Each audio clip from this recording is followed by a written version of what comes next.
ಶುರು ಮಾಡೋಣ sir, time ಆಗ್ತದೆ.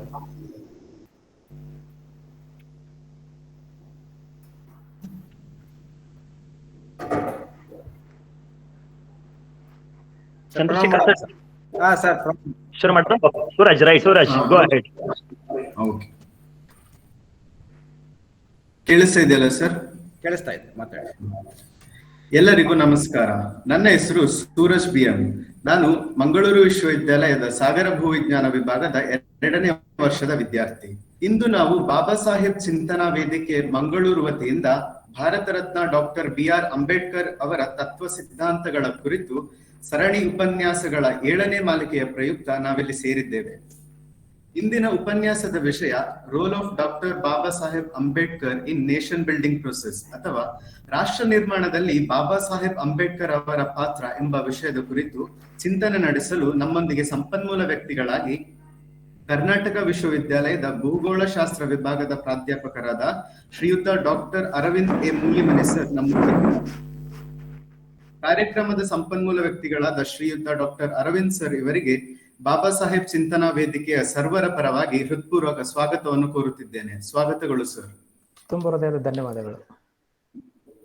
ಮತ್ತು ಕಾರ್ಯಕ್ರಮದಲ್ಲಿ ಉಪಸ್ಥಿತರಿರುವ ಕರ್ನಾಟಕದ ವಿವಿಧ ವಿಶ್ವವಿದ್ಯಾಲಯಗಳ ಸಮಾನ ಮನಸ್ಕ ಪ್ರಾಧ್ಯಾಪಕರು, ಸಹಾಯಕ ಪ್ರಾಧ್ಯಾಪಕರು, ಬೋಧಕ ಮತ್ತು ಬೋಧಕೇತರ ಸಿಬ್ಬಂದಿಗಳು, ಸಂಶೋಧನಾ ವಿದ್ಯಾರ್ಥಿಗಳು ಮತ್ತು ವಿದ್ಯಾರ್ಥಿ ಮಿತ್ರರಿಗೂ ನನ್ನ ಆತ್ಮೀಯ ಸ್ವಾಗತವನ್ನು ಕೋರುತ್ತಿದ್ದೇನೆ.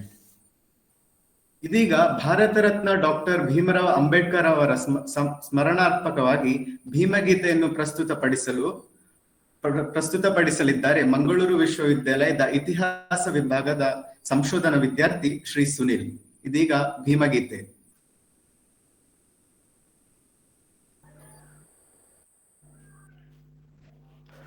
ಎಲ್ಲರಿಗೂ ಭೀಮನಮನಗಳು. ಮರೆಯೋದುಂಟೆ ಮೈಸೂರು ದೊರೆಯ ಶ್ರೀ ನಾಲ್ವಡಿ ಕೃಷ್ಣರಾಜ ಒಡೆಯ.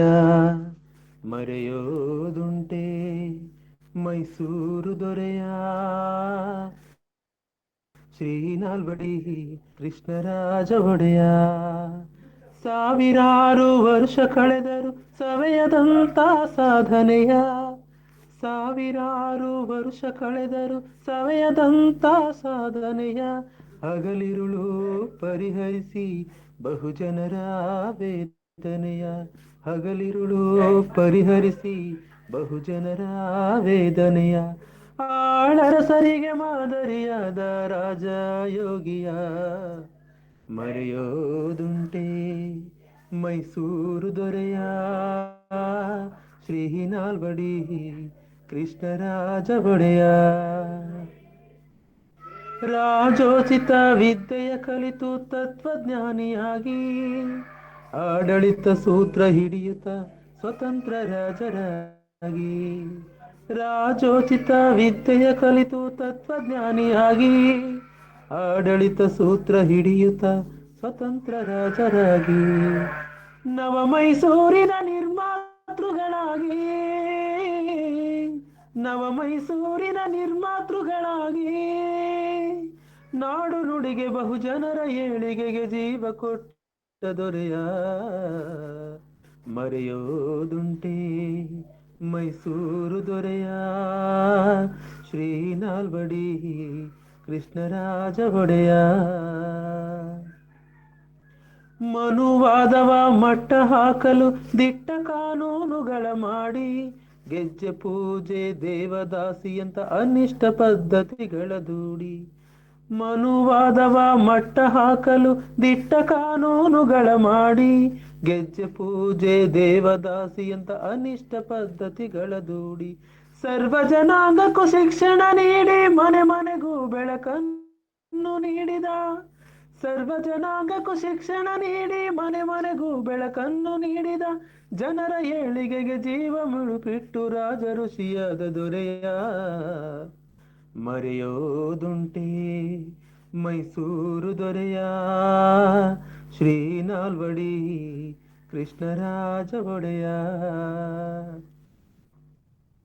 ಕಲೆ ಸಾಹಿತ್ಯ ಸಂಸ್ಕೃತಿಗಾಗಿ ಕೊಡುಗೆ ನೀಡಿದ ಕೊಡುಗೈದಾನಿ, ಕನ್ನಂಬಾಡಿ ಕಟ್ಟೆಯ ಸಾಕ್ಷಿ ನಿಮ್ಮ ಸಾಧನೆಗೆ ಜೀವನಾಡಿ. ಕಲೆ ಸಾಹಿತ್ಯ ಸಂಸ್ಕೃತಿಗಾಗಿ ಕೊಡುಗೆ ನೀಡಿದ ಕೊಡುಗೈದಾನಿ. ಕನ್ನಂಬಾಡಿ ಕಟ್ಟೆಯ ಸಾಕ್ಷಿ ನಿಮ್ಮ ಸಾಧನೆಗೆ ಜೀವನಾಡಿ.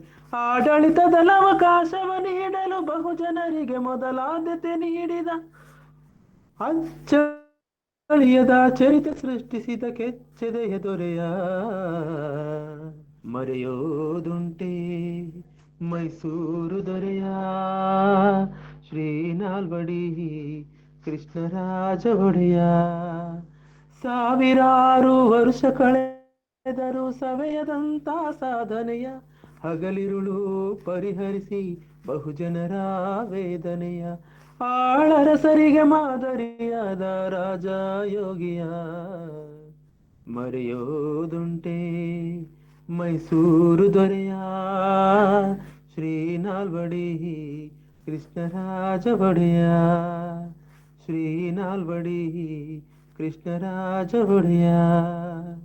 ಶ್ರೀ ನಾಲ್ವಡಿ ಕೃಷ್ಣರಾಜ ಒಡೆಯ.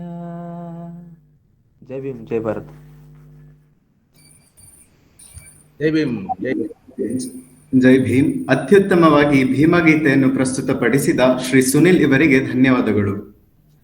ಇನ್ನು ಕಾರ್ಯಕ್ರಮದ ಸಂಪನ್ಮೂಲ ವ್ಯಕ್ತಿಗಳನ್ನು ನಮ್ಮೆಲ್ಲರಿಗೂ ಪರಿಚಯಿಸಬೇಕಾಗಿ ಮಂಗಳೂರು ವಿಶ್ವವಿದ್ಯಾಲಯದ ಸಮಾಜ ಕಾರ್ಯ ವಿಭಾಗದ ಸಹಾಯಕ ಪ್ರಾಧ್ಯಾಪಕರಾದ ಶ್ರೀಯುತ doctor Mohan S Singe sir ಇವರಲ್ಲಿ ಕೇಳಿಕೊಳ್ಳುತ್ತೇನೆ.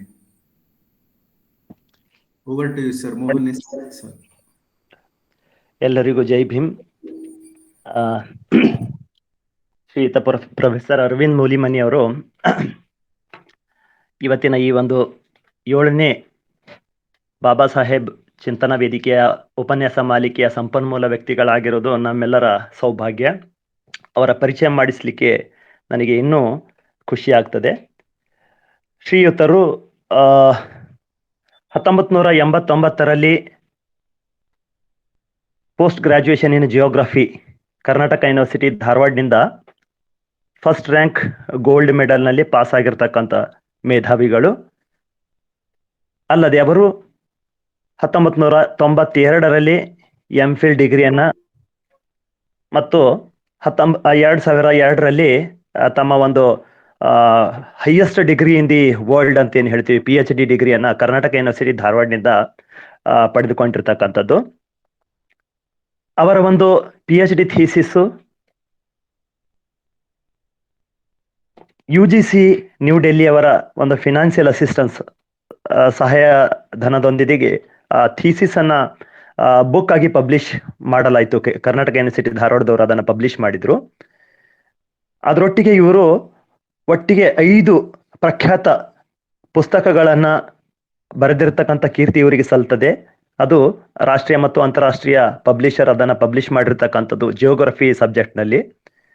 ಅಷ್ಟೇ ಅಲ್ಲದೆ ಶ್ರೀಯುತರು 55ಕ್ಕಿಂತಲೂ ಹೆಚ್ಚು ರಿಸರ್ಚ್ ಪಬ್ಲಿಕೇಶನ್ಸ್ಗಳನ್ನು ನ್ಯಾಷನಲ್ ಮತ್ತು ಇಂಟರ್ನ್ಯಾಷನಲ್ ರೆಪ್ಯೂಟೆಡ್ ಜರ್ನಲ್ಸ್ಗಳಲ್ಲಿ ಪಬ್ಲಿಕೇಶನ್ಸ್ ಅನ್ನ ಮಾಡಿರ್ತಾರೆ. ಹಾಗೂ ಸುಮಾರು 44ಕ್ಕಿಂತಲೂ ಅಧಿಕ ಪತ್ರಿಕೆಗಳನ್ನ ರಾಷ್ಟ್ರೀಯ ಮತ್ತು ಅಂತಾರಾಷ್ಟ್ರೀಯ ವಿಚಾರ ಸಂಕಿರಣಗಳಲ್ಲಿ ಕಾನ್ಫರೆನ್ಸಸ್ಗಳಲ್ಲಿ ಅವರು ಪ್ರೆಸೆಂಟೇಷನ್ ಅನ್ನ ಮಾಡಿರ್ತಾರೆ. ಹಾಗೂ 17ಗಿಂತಲೂ ಹೆಚ್ಚು ವಿಚಾರ ಸಂಕಿರಣಗಳಲ್ಲಿ ಒಂದು ಕೀನೋಟ್ ಸ್ಪೀಕರ್ ಆಗಿ ತಮ್ಮ ಲೆಕ್ಚರ್ ಅನ್ನ ಡೆಲಿವರ್ ಮಾಡಿರ್ತಾರೆ. ಆ ಒಂದು ಕೀರ್ತಿ ಅವರಿಗೆ ಸಲ್ತದೆ. ಅಂತಹ ಮೇಧಾವಿ ವ್ಯಕ್ತಿಗಳು ನಮ್ಮೊಟ್ಟಿಗಿದ್ದಾರೆ. ಇವರು 4 ರಾಷ್ಟ್ರೀಯ ಮತ್ತು ಅಂತಾರಾಷ್ಟ್ರೀಯ ಅವಾರ್ಡ್ಗಳನ್ನು ಪಡೆದಿರ್ತಕ್ಕಂಥದ್ದು ನಮಗೆ ತುಂಬಾ ಖುಷಿಯನ್ನು ತಂದು ಕೊಡ್ತದೆ. ಅದರಲ್ಲಿ ಪ್ರಮುಖವಾಗಿ ಭೂಗೋಳ ಭೂಷಣ್ ಅವಾರ್ಡ್ 2018ರಲ್ಲಿ ಅದು ಡೆಕ್ಕನ್ ಜಿಯೋಗ್ರಫಿಕಲ್ ಸೊಸೈಟಿ ಆಫ್ ಇಂಡಿಯಾನವರು ಕೊಟ್ಟಿರ್ತಕ್ಕಂಥ ಒಂದು ಅವಾರ್ಡು. ಮತ್ತು ಮಲೇಷಿಯಾ ಸರ್ಕಾರ ಇವರ ಒಂದು ಮೇಧಾವಿ ಒಂದು ಅಕಾಡೆಮಿಕ್ ವರ್ಕಿಗೆ ರೆಕಗ್ನೈಸ್ ಅನ್ನ ಮಾಡಿ innovative academic research and dedicated professors award international award ಅನ್ನ 2017ರಲ್ಲಿ ಮಲೇಷಿಯನ್ ಗವರ್ಮೆಂಟು ಇವರಿಗೆ ಆ ಒಂದು ಅವಾರ್ಡ್ ಅನ್ನ ಪ್ರದಾನ ಮಾಡಿರ್ತಕ್ಕಂಥದ್ದು ನಾವು ಗುರುತಿಸಬಹುದು. ಅಷ್ಟೇ ಅಲ್ಲದೆ union of geography information technology excellency award 2017ರಲ್ಲಿ ಅದು ಇಂಟರ್ನ್ಯಾಷನಲ್ UGIT ಬೆಂಗಳೂರು ಇವರು ಕೊಟ್ಟಿರ್ತಕ್ಕಂಥದ್ದು ನಾವು ಇಲ್ಲಿ ಸ್ಮರಿಸಬಹುದು. ಅಷ್ಟೇ ಅಲ್ಲದೆ ಶ್ರೀಯುತರು doctor H Narasimhaiah educationist award 2014ರಲ್ಲಿ ಆ ಒಂದು ಅವಾರ್ಡ್ ಅನ್ನು ಸಹ ಅದಕ್ಕೆ ಭಾಜನರಾಗಿದ್ದಾರೆ. ಶ್ರೀಯುತರು ಇಲ್ಲಿವರೆಗೆ 10ಕ್ಕಿಂತಲೂ ಹೆಚ್ಚು PhD ವಿದ್ಯಾರ್ಥಿಗಳಿಗೆ ಮಾರ್ಗದರ್ಶನವನ್ನು ಮಾಡಿರ್ತಾರೆ. ಅವರ ಅಡಿನಲ್ಲಿ ಮಾರ್ಗದರ್ಶನ ಪಡೆದು PhD ಡಿಗ್ರಿಯನ್ನು ಪಡೆದಿರ್ತಕ್ಕಂಥ ವಿದ್ಯಾರ್ಥಿಗಳು ಮತ್ತು 11ಕ್ಕೂ ಹೆಚ್ಚು MPhil ಡಿಗ್ರಿಗಳಿಗೆ ಅವರು ಗೈಡ್ ಅನ್ನು ಮಾಡಿರ್ತಾರೆ. ಅಷ್ಟೇ ಅಲ್ಲದೆ ರಾಷ್ಟ್ರೀಯ ಮತ್ತು ಅಂತಾರಾಷ್ಟ್ರೀಯ ವಿವಿಧ ವಿಶ್ವವಿದ್ಯಾಲಯಗಳಲ್ಲಿ 80ಕ್ಕೂ ಹೆಚ್ಚು PhD ಗಳ ಒಂದು ಮೌಲ್ಯಮಾಪಕರಾಗಿ ಅವರು ಕೆಲಸವನ್ನ ಮಾಡಿರ್ತಾರೆ. ಅಷ್ಟು ವಿದ್ಯಾರ್ಥಿಗಳಿಗೆ ಅವರ ಒಂದು ಮೌಲ್ಯಮಾಪನದಿಂದ ಡಿಗ್ರಿಯನ್ನು ಸಿಕ್ಕಿರ್ತಕ್ಕಂಥದ್ದು ನಾವು ಸ್ಮರಿಸ್ತಕ್ಕಂಥದ್ದು. ಮತ್ತು ಶ್ರೀಯುತರು ಸುಮಾರು 31ಕ್ಕಿಂತಲೂ ಹೆಚ್ಚು ವರ್ಷ ಒಂದು ವಿಶಾಲ ವರ್ಷ ಒಂದು ತಮ್ಮ ಒಂದು ವೃತ್ತಿನಿರತ ಜೀವನದಲ್ಲಿ ತೊಡಗಿಸಿಕೊಂಡಿರ್ತಾರೆ ಅಕಾಡೆಮಿಕ್ ಟೀಚಿಂಗ್ ನಲ್ಲಿ. ಮತ್ತು ಅಷ್ಟೇ ಅಲ್ಲದೆ ಇವರು ಕರ್ನಾಟಕ ಯೂನಿವರ್ಸಿಟಿಯ ಒಂದು ಅತ್ಯುನ್ನತ ಸ್ಥಾನದಲ್ಲಿ ಡೆಪ್ಯೂಟಿ ರಿಜಿಸ್ಟ್ರಾರ್ ಆಗಿ ಕೆಲಸ ಮಾಡಿರೋ ಅನುಭವ ಅವರದಾಗಿದೆ. Director of Ambedkar study centre ಆಗಿ ಕೆಲಸ ಮಾಡಿದ್ದಾರೆ. ಹಲವಾರು ಬಾರಿ ಜಿಯೋಗ್ರಫಿ ಡಿಪಾರ್ಟ್ಮೆಂಟ್ ಕರ್ನಾಟಕ ಯೂನಿವರ್ಸಿಟಿ ಧಾರವಾಡದ ಚೇರ್ಮನ್ ಆಗಿದ್ರು. BOE BOS ಅಕಾಡೆಮಿಕ್ ಕೌನ್ಸಿಲ್ ಅಂತ ಸಾಕಷ್ಟು ಅಕಾಡೆಮಿಕ್ ಬಾಡಿಗಳಲ್ಲಿ ಸಹ ಅವರು ತಮ್ಮ ಸೇವೆಯನ್ನ ಗುರುತಿಸಿಕೊಂಡಿದ್ದಾರೆ. ಅವರ ಸೇವೆಗೆ ಕರ್ನಾಟಕ ಯೂನಿವರ್ಸಿಟಿ ಧಾರವಾಡ ಮಾನ್ಯತೆಯನ್ನು ನೀಡಿ ಒಂದು ಗೌರವವನ್ನು ಕೊಟ್ಟಿರ್ತಕ್ಕಂಥದ್ದು ನಾವು ಇಲ್ಲಿ ಸ್ಮರಿಸ್ತಕ್ಕಂಥದ್ದು. ಇಂಥ ಮೇಧಾವಿ ವ್ಯಕ್ತಿಗಳು ತಮ್ಮನ್ನು ತಾವು ಸಮಾಜ ಸೇವೆಯಲ್ಲೂ ಸಹ ಸಾಕಷ್ಟು ತೊಡಗಿಸಿಕೊಂಡಿದ್ದಾರೆ. ಸುಮಾರು ವಿಶ್ವವಿದ್ಯಾಲಯಗಳಲ್ಲಿ ಅವರು ಅಂಬೇಡ್ಕರ್ ಚಿಂತನ ವಿಷಯ ಕುರಿತು ಸಾಕಷ್ಟು ಲೆಕ್ಚರ್ಸ್ ಗಳನ್ನ ಕೊಟ್ಟಿದ್ದಾರೆ. ತಮ್ಮನ್ನ ತಾವು ಬಹುಜನ ಒಂದು ಚಳುವಳಿಯಲ್ಲಿ ತೊಡಗಿಸಿಕೊಂಡಿರ್ತಕ್ಕಂಥ ವ್ಯಕ್ತಿ ಇಲ್ಲಿ ನಾನು ಗುರುತಿಸ್ಲಿಕ್ಕೆ ಇಷ್ಟಪಡ್ತೀನಿ. ಹಾಗಾಗಿ ಅಂತಹ ಒಂದು ಮೇಧಾವಿ ವ್ಯಕ್ತಿಗಳು ನಮ್ಮೊಟ್ಟಿಗೆ ಇವತ್ತು ಇರ್ತಕ್ಕಂಥದ್ದು ನಮ್ಮೆಲ್ಲರ ಒಂದು ಸಂತೋಷದ ವಿಷಯ ಅಂತ ನಾನು ಅವರ ಪರಿಚಯನ ಸಂಕ್ಷಿಪ್ತವಾಗಿ, ತುಂಬಾ ದೊಡ್ಡದಿದೆ ಅವರದ್ದು ಬಯೋಡೇಟಾ, ಅದನ್ನು ಬ್ರೀಫ್ ಮಾಡಿ ನಾನು ಇಷ್ಟು ಮಾತ್ರ ಹೇಳಲಿಕ್ಕೆ ಇಷ್ಟಪಟ್ಟಿದ್ದೀನಿ. ಅವರಿಗೆ ತಮ್ಮೆಲ್ಲ ಒಂದು ನೆರೆದಿರ್ತಕ್ಕಂಥ ಪ್ರಾಜ್ಞರ ಸಮ್ಮುಖದಲ್ಲಿ ಅವರನ್ನ ಒಂದು ಸ್ವಾಗತಿಸುತ್ತಾ ಅವರಿಗೆ ಸ್ವಾಗತವನ್ನು ಬಯಸ್ತೇನೆ. ಪ್ರೊಫೆಸರ್ ಅರವಿಂದ್ ಮುಲಿಮನಿ ಸರ್, ತಮಗೆ ಈ ಒಂದು ವೇದಿಕೆಗೆ ಸ್ವಾಗತ. ತುಂಬಾ ತುಂಬಾ ಧನ್ಯವಾದಗಳು. ಈ ಒಂದು ಚಿಂತನ ವೇದಿಕೆಯ ಒಂದು ಕಾರ್ಯಕ್ರಮದಲ್ಲಿ ಸುಮಾರು ಬೇರೆ ಬೇರೆ ವಿಶ್ವವಿದ್ಯಾಲಯಗಳ ಒಂದು ಪ್ರೊಫೆಸರ್ಸ್ ಅದರೇ, ಟೀಚಿಂಗ್ಸು, ನಾನ್ ಟೀಚಿಂಗ್ಸು, ರಿಸರ್ಚ್ ಸ್ಕಾಲರ್ಸು ಮತ್ತು ನಮ್ಮ ವಿಶ್ವವಿದ್ಯಾಲಯ ಮಂಗಳೂರು ವಿಶ್ವವಿದ್ಯಾಲಯದ ಒಂದು ವಿದ್ಯಾರ್ಥಿ ಪ್ರತಿನಿಧಿಗಳು, ಸಂಶೋಧಕರು ಮತ್ತು ಸಮಾನ ಮನಸ್ಕರಾದಂಥ ಹಲವಾರು ಉಪನ್ಯಾಸಕ ಬಂಧವರು ಸಹ ಇದರಲ್ಲಿ ಇದ್ದಾರೆ. ಸೊ ಎಲ್ಲರಿಗೂ ಸಹ ಯಾರನ್ನು ಬಿಡದೆ ವೈಯಕ್ತಿಕವಾಗಿ ನನ್ನ ತುಂಬ ಹೃದಯದ ಸ್ವಾಗತವನ್ನ ಚಿಂತನಾ ವೇದಿಕೆಯ ಪರವಾಗಿ ತಮ್ಮೆಲ್ಲರಿಗೂ ಸಲ್ಲಿಸ್ತಾ ಇದ್ದೇನೆ ಮತ್ತು ನನ್ನ ಒಂದು ಅತಿಥಿ ಪರಿಚಯವನ್ನ ಇಲ್ಲಿ ಮುಗಿಸ್ತಾ ಇದ್ದೇನೆ. ಧನ್ಯವಾದಗಳು ಎಲ್ಲರಿಗೂ. ಧನ್ಯವಾದ ಸೂರಜ್. ಧನ್ಯವಾದಗಳು ಸರ್. ಸಂಪನ್ಮೂಲ ವ್ಯಕ್ತಿಗಳನ್ನು ಪರಿಚಯಿಸಿದ ಡಾಕ್ಟರ್ ಮೋಹನ್ ಸಿಂಗ್ ಸರ್ ಇವರಿಗೆ ಧನ್ಯವಾದಗಳು. ಇದೀಗ ಕಾರ್ಯಕ್ರಮದ ಮುಖ್ಯ ಘಟ್ಟ ಸಂಪನ್ಮೂಲ ವ್ಯಕ್ತಿಗಳಿಂದ ಉಪನ್ಯಾಸ. ಈ ಉಪನ್ಯಾಸವನ್ನು ನೆರವೇರಿಸಬೇಕಾಗಿ ಇಂದಿನ ಸಂಪನ್ಮೂಲ ವ್ಯಕ್ತಿಗಳಾದ ಶ್ರೀಯುತ ಡಾಕ್ಟರ್ ಅರವಿಂದ್ ಸರ್ ಇವರಲ್ಲಿ ಕೇಳಿಕೊಳ್ಳುತ್ತಿದ್ದೇನೆ. Over to you sir.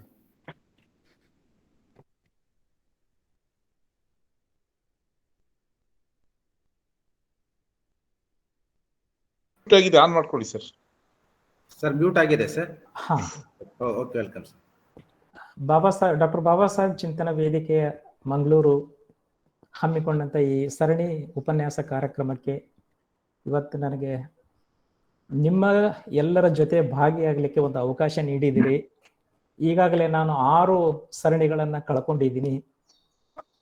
ಅದು ಯಾವ ರೀತಿಯಾಗಿ ನಾನು ಅದನ್ನ ಕಳ್ಕೊಂಡಿದ್ದೀನಿ ಅಂತ ಹೇಳಿದ್ರೆ, 6 ಸರಣಿ ಮಾಲಿಕೆಯಲ್ಲಿ ಹಮ್ಮಿಕೊಂಡಂತ ಹಲವಾರು ವಿಚಾರಗಳು ಕೂಡ ನನಗೂ ಗೊತ್ತಾಗಿದ್ರೆ ನಾನು ಬಹಳ ಸಂತೋಷ ಪಡ್ತಿದ್ದೆ. ಆದರೂ ಇವತ್ತು 7ನೇ ಆವೃತ್ತಿ. ಈ ಆವೃತ್ತಿಗಾದರೂ ನಾನು ನಿಮ್ಮ ಜೊತೆ ಇದ್ದೀನಿ.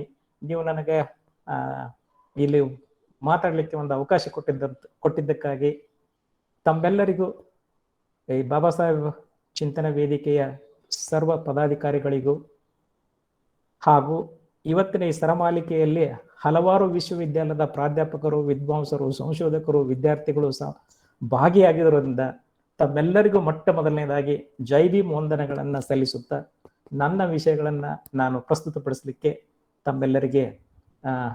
ತಮ್ಮೆಲ್ಲರೂ ಕಾಯ್ತಿದ್ದ ಹಾಗೆ ನಾನು ಕೂಡ ನಿಮ್ಮ ಪ್ರತಿಕ್ರಿಯೆಗಳನ್ನು ಕೂಡ ನಿರೀಕ್ಷೆಯಲ್ಲಿರ್ತೀನಿ. ನನಗೆ ಸ್ವಲ್ಪ ನಿಮ್ಮಲ್ಲಿ ಒಂದು ಕಳಕಳಿಯ ವಿನಂತಿ ಏನಂದ್ರೆ, ನನಗೆ ಸ್ವಲ್ಪ ಕನ್ನಡ ಮಾತನಾಡುವುದು ಸ್ವಲ್ಪ ಕಷ್ಟದ ಕೆಲಸ. ಯಾಕಂದ್ರೆ ನಾವು ಸೈನ್ಸ್ ವಿದ್ಯಾರ್ಥಿಗಳು. Basically I am science and technology student, but we have not studied either history or political science or any social work or sociology. ಹೀಗಾಗಿ ನಮಗೆ ಸ್ವಲ್ಪ ಕಷ್ಟ ಆಗುತ್ತೆ. ನಿಮ್ಮ ಭಾಷೆಗಳಿಗೆ ಕಂಪೇರ್ ಮಾಡಿದರೆ ನಾವು ಸ್ವಲ್ಪ ಎಲ್ಲೇ ಒಂದು ಕಡೆ ನಿಮ್ಮಷ್ಟು ಪ್ರಬುದ್ಧವಾಗಿ ಕನ್ನಡ ಮಾತಾಡ್ಲಿಕ್ಕೆ ಆಗ್ತಾ ಇಲ್ಲ ಅನ್ನೋ ಒಂದು ಸಂಕೋಚದಿಂದ ನೀವು ಸ್ವಲ್ಪ ನನಗೆ ಸಹಕಾರ ಮಾಡಿದರೆ ನಾನು ಕೂಡ ನಮ್ಮ ವಿಷಯಗಳನ್ನು ಪ್ರಸ್ತುತಪಡಿಸಲಿಕ್ಕೆ ಸಿದ್ಧನಿದ್ದೇನೆ. ಧಾರಾಳವಾಗಿ ಸರ್. Thank you. ಸೂರಜ್ ಅವರು ಕಾರ್ಯಕ್ರಮ ಪ್ರಾರಂಭ ಮಾಡಿದರು. ಡಾಕ್ಟರ್ ಮೋಹನ್ ಶಿಂಗೆ ಅವರು ಪರಿಚಯಿಸಿದರು. ಹಲವಾರು ವಿದ್ವಾಂಸರನ್ನ ಈ ವೇದಿಕೆ ಈಗಾಗಲೇ ನೋಡಿದೆ. ಎಲ್ಲ ವೇದಿಕೆಗಳು, ಎಲ್ಲ ವಿಚಾರಗಳು ಬಾಬಾ ಸಾಹೇಬ್ ಅಂಬೇಡ್ಕರ್ ಅವರ ಚಿಂತನೆಗಳನ್ನ ಹಮ್ಮಿಕೊಳ್ಳಿಕ್ಕೆ ಸನ್ನದ್ಧರಾಗಿದ್ದೀವಿ.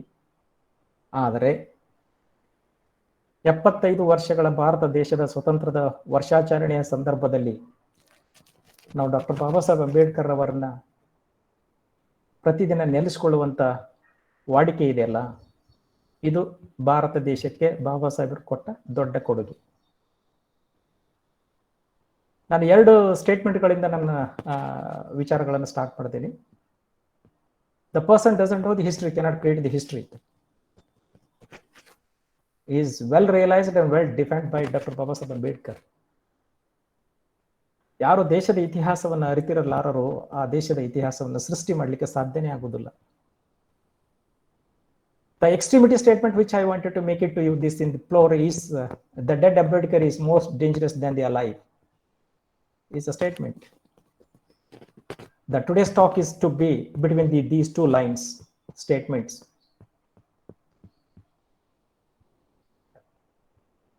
The topic which I have given to share in this platform is the role of Dr. Babasaheb Ambedkar in nation building process. It is not sufficient time for me to talk within a stipulated time in detail, but I could have definitely focused some of the important aspects, thrown the light on that to reculcate to everyone, strengthen the ideology, assess for the past, evaluate at present, focused in future. Then only we have got a clear-cut path to perform and show a very accurate direction to our young generations.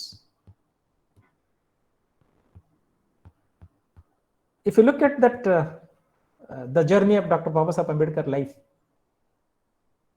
Baba Saheb never dreamt that he is going to be a world famous leader. He never thought that he will be the intellectual mind. He never thought that he is going to be intellectual property of the nation. He never, had a while to look at that. He is going to be a champion of the nation.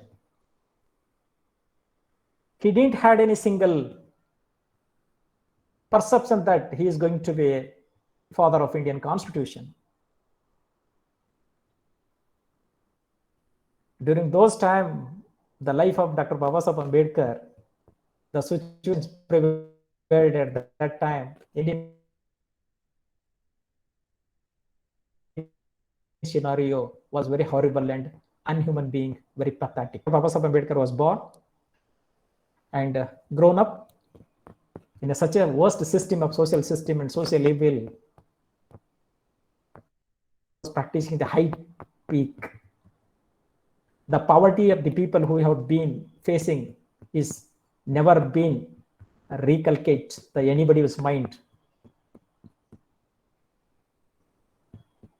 In such circumstances, Dr. Babasaheb Ambedkar has started his life through an education. As you know that, fully aware about the fact that everyone knows the Babasaheb Ambedkar philosophy and history and journey and life and mission. I am not going to talk anything for that matter in a different dimensions, but in the tone of Dr. Babasaheb Ambedkar, what they have set the mind, thought in proper, and converted that thought into an equation, evolved the mechanism in the social system, and he has been made the system into dynamic, and accordingly he has been given a justice to the people of India. If I look at Dr. Babasaheb Ambedkar journey, it was so horrible. It was not that easy. It was not that so comfortable. Every bit of a moment, he has faced lot many phases in his life. When he was just 2 years old, his father was retired from military service.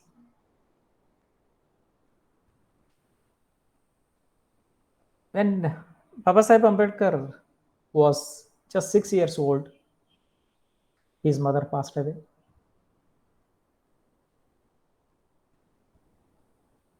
And 9 years old,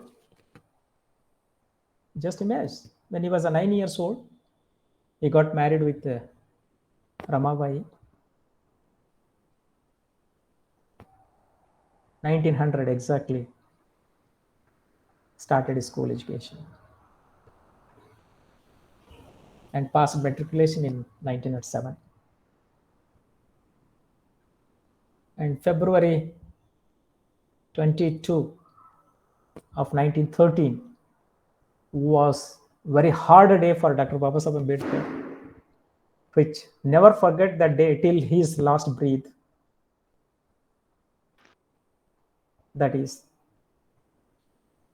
Ramji Sakpal passed away. His father was passed away.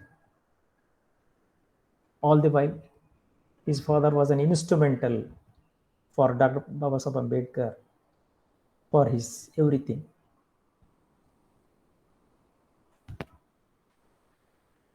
I don't want to talk about all the historical perspective of his life and mission because everyone knows that, what are the incident has happened. I am going to focus more on that. How this gentleman has been growing with such odd situations and reached to the highest glory of the topmost in India as a nation builder is highly appreciable because of his intellectual mind, because of his knowledge, because of his concern to the society, because of his commitment to this work, because of his foresight, because of forevision, because of that, the way which he had having that identity with so much of self-respect. All qualities of Dr. Babasaheb Ambedkar made him to be a good intellectual icon in this great country, in particular, whole world in general. Therefore, we never forget Dr. Babasaheb Ambedkar. As long as the planet of Earth is remain in the Earth, as long as the nation of India will remain in the great Earth, Dr. Babasaheb Ambedkar will be there forever. It is not a boosting. We are not boosting to that, we are not being making Babasaheb Ambedkar is so. No, it is a real fact that his outstanding contributions to the nation. Many of the people are not in a position to express the contributions of Dr. Babasaheb Ambedkar. Only it is possible from the persons who are follower of Dr. Babasaheb Ambedkar able to talk. Therefore, Dr. Babasaheb Ambedkar is with us and his contributions are remained. Therefore, their name have been registered in the history, cannot be ruled out by anyone. If I have been seeing the Dr. Babasaheb Ambedkar, his perception of his personality. I can't jump directly to the role of Dr. Babasaheb Ambedkar in the nation building process. I have to go back to his personality and identity. Dr. Babasaheb Ambedkar has accepted 3 gurus throughout his life, and he has been treated them as a good icon for bless him, and he never disrespected to those people, those icons, at any moment, at any cost. He worshipped, he followed, he practiced, he maintained the identity of such 3 important gurus in his life. One is Lord Buddha, who is always there in the mind of Dr. Babasaheb Ambedkar.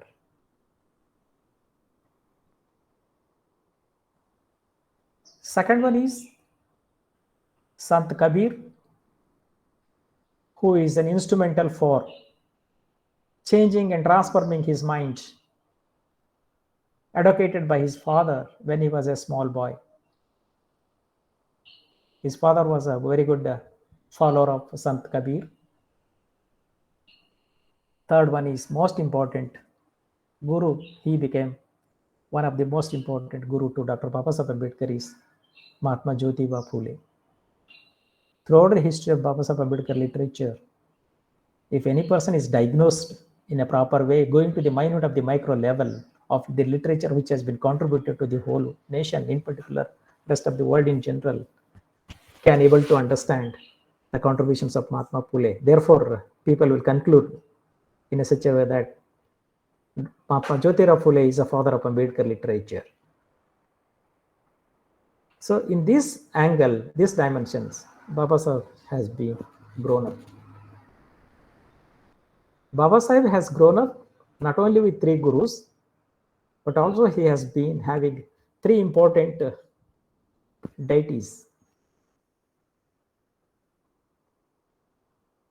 The most important deity Babasaheb Ambedkar has accepted in toto, that is knowledge, Vidya, Arajnana. He has been realized very significantly that knowledge is ultimate than anything else in the great earth. Therefore, the Babasaheb Ambedkar became an intellectual icon of the nation. The second important deities of Dr. Babasaheb Ambedkar is self-respect. We have been seeing the life of Dr. Babasaheb Ambedkar with self-respect. Self-respect is a personality and identity of Dr. Babasaheb Ambedkar. Therefore, he has been reached to the highest helm of affairs. The third important deity he has been practiced throughout his life is character. He has maintained very good character. That speaks about the dignity of a personality. The dignity, the self-respect, the knowledge. 3 are responsible for Dr. Babasaheb Ambedkar to reach into this whole world. Access to everyone. Therefore, the life of Dr. Babasaheb Ambedkar is very, very, very hard-earned, expertised, effortless, workless, timeless, concentrated work has been carried out. So therefore, we have been looking at Dr. Babasaheb Ambedkar in a different dimensions than compared to any other persons in this great earth. When it comes to the directly, I can concentrate to talk about it almost to complete all formalities and joining, and half an hour has gone. Time is also very important for everyone. In 1919, In 1990, Dr. Babasaheb Ambedkar thought that he questioned himself, looking at the people who have been ruled by the people of India. As you know that we are all indigenous people of India. We have underwent centuries together, and centuries together have been ruled by the different dynasties. In the British regime where Dr. Babasaheb Ambedkar was taught. ಶತಶತಮಾನಗಳಿಂದ ಅರಸೊತ್ತಿಗೆಯ ರಾಜಮನೆತನಗಳು ದೇಶವನ್ನು ಆಳ್ತಾ ಇದ್ದು 68 ರಾಜಮನೆತನಗಳು, 56 ಪ್ರಾಂತಗಳು, 36 ಗಣಗಳು ಇಡೀ ಭಾರತ ದೇಶವನ್ನು ಆಳ್ತಾ ಇದ್ದು, ಅದರ ಜೊತೆಗೆ ಬ್ರಿಟಿಷರ ರಾಜ್ಯಭಾರವೂ ಕೂಡ ಇತ್ತು. History students and history professor might be knowing much better than me that, before India is independent, 68 dynasties, 56 provinces, and 36 ganas were ruling centuries together. The people, they have been ruled with another important umbrella of British regime. At that time, Dr. Babasaheb Ambedkar thought in 1990 that ರಾಜನ ಮಗ ರಾಜನೇ ಆಗೋದು, ರಾಣಿ ಮಗಳು ರಾಣಿನೇ ಆಗೋದು, ಇದು ಯಾವ ನ್ಯಾಯ ಅನ್ನೋ ಪ್ರಶ್ನೆ ಅವ್ರ ತಲೆಯಲ್ಲಿ ಉದ್ಭವಿಸ್ತು.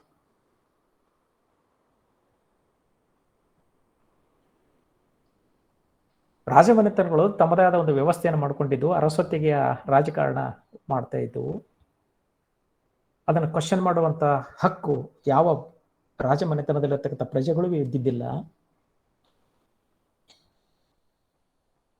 ಆ ಕಾಲಘಟ್ಟದಲ್ಲಿ ಬಾಬಾ ಸಾಹೇಬ್ ಅಂಬೇಡ್ಕರ್ ವಿಚಾರ ಮಾಡಿದರು, why the king of son became a king of a dynasty, why the queen, daughter of a queen, became a queen of the dynasty, because the dynasty is meant for the people who are responsible for creation of this highest respect has been given in the different provinces of on a geographical space. ಈ ಪ್ರಶ್ನೆ ಅವರ ತಲೆಯಲ್ಲಿ ಉದ್ಭವಿಸಿತು. ಈ ಪ್ರಶ್ನೆ ತಲೆಯಲ್ಲಿ ಉದ್ಭವಿಸಿದ ತಕ್ಷಣ ಅವರು ಯಾವ ನೆಲಗಟ್ಟಿಗೆ ಹೋದ್ರಂದ್ರೆ, ಈ ಇಡೀ ಅರಸೊತ್ತಿಗೆಯ ಅಧಿಕಾರವನ್ನ ಕಿತ್ತೆಸಿಬೇಕು ಅನ್ನುವ ನಿರ್ಧಾರಕ್ಕೂ ಬಂದರು ಅವರು. ಆದ್ರೆ ಬಾಬಾ ಸಾಹೇಬ್ರದ್ದು ಒಂದು ಬಹಳ ಬ್ಯೂಟಿಫುಲ್ ಮೆಕ್ಯಾನಿಸಮ್ ಏನಂತಂದ್ರೆ, ಅವರು ಯಾವತ್ತೂ ಮಾತಾಡ್ತಿರೋದಿಲ್ಲ, ಯಾರ ಮುಂದೆ ಪಬ್ಲಿಕ್ ನಲ್ಲಿ ಮಾತಾಡ್ತಿದ್ದಿಲ್ಲ, ಯಾರ ಜೊತೆ ಹಂಚ್ಕೋತಾ ಇದ್ದಿದ್ದಿಲ್ಲ. ಅವರು ಎಲ್ಲನೂ ಮನಸ್ಸಿನಲ್ಲಿ ಇಟ್ಟುಕೊಂಡು ಕೂತ್ಕೊಂಡು ಅದಕ್ಕೆ ತನ್ನದೇ ಆದ ಈಕ್ವೇಶನ್ ಸಮೀಕರಣಗಳನ್ನು ಹಾಕ್ತಾ ಇದ್ರು. ಆ ಸಂದರ್ಭದಲ್ಲಿ ಸೌತ್ ಬ್ಯೂರೋ ಕಮಿಷನ್ಗೆ ಒಂದು ಮನವಿ ಕೊಟ್ಟರು. ಏನದು ಮನವಿ? 27 ಜನವರಿ 1919ರಂದು, ನೋಡಿ ಸ್ವಾಮಿ, ಈ ರಾಜಮನೆತನದಲ್ಲಿ ಅರಸೊತ್ತಿಗೆಯಲ್ಲಿರ್ತಕ್ಕಂಥ ಅಧಿಕಾರಿಗಳನ್ನು ಆರಿಸ್ತರಲಿಕ್ಕೆ, ಅಲ್ಲಿಂದ ಪ್ರಜೆಗಳನ್ನು ಆರಿಸ್ತರಲಿಕ್ಕೆ 3 ಜನಾಂಗದ 3 ವ್ಯಕ್ತಿಗಳಿಗೆ ಮತ ಹಾಕುವ ಹಕ್ಕನ್ನು ಕೊಟ್ಟಿದ್ರು. ಒಂದು, ಯಾರು ಜಮೀನ್ದಾರರು ಇರ್ತಾರೋ ಅವ್ರಿಗೆ, ಯಾರು ಸರ್ಕಾರಕ್ಕೆ ಕರವನ್ನು ಬರೆಸ್ತಾ ಇದ್ದಾರೋ ಅವರು, ಯಾರು ಆಗಿನ ಕಾಲದಲ್ಲಿ ಪದವಿಗಳನ್ನು ಪಡ್ಕೊಂಡಿದ್ರು ಅವರಿಗೆ ಮಾತ್ರ ಚುನಾಯಿತ ಪ್ರಜೆಗಳನ್ನು ಆರಿಸಲಿಕ್ಕೆ ಚುನಾವಣೆಗಳಲ್ಲಿ ಮತದಾನ ಮಾಡುವ ಹಕ್ಕನ್ನು ಅವರು ಕೊಟ್ಟಿದ್ರು. ಹಾಗಾದರೆ ಸಮಾಜದಲ್ಲಿ ಇನ್ನುಳಿದ ಬೇರೆ ಜನಾಂಗಗಳಿಗೆ ಮೌಲ್ಯವೇ ಇಲ್ವೇ? ಮತದಾನ ಮಾಡುವ ಶಕ್ತಿ ಇಲ್ವೇ? ಈ 3 ವರ್ಗಕ್ಕೆ ಯಾಕೆ ಸೀಮಿತ ಮಾಡಿದರು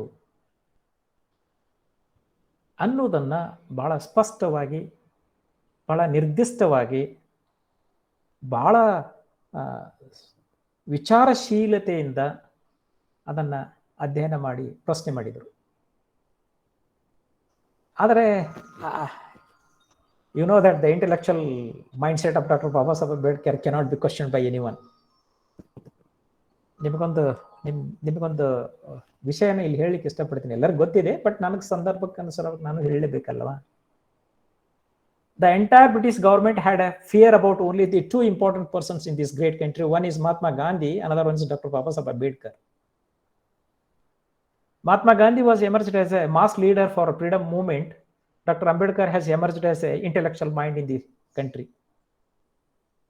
Therefore, these two personalities can't easily faced by the Britishers. They used to have a second thoughts. Therefore, they have been accepted the discussions of Babasaheb Ambedkar's memorandum through South Bureau Commission, and it has been shifted to Simon Commission for grant of it. And he was granted the casting voting right to the citizen of India attaining at the age of 21. But ಅವ್ರು ಯಾರು ಎಲ್ಲಿ disclose ಮಾಡಿದ್ದಿಲ್ಲ. ಇದು doctor Baba Saheb Ambedkar ಇರತಕ್ಕಂಥ ಒಂದು ಸಹನ ಶಕ್ತಿ, ತಾಳ್ಮೆ, ಮುಂದಾಲೋಚನೆ.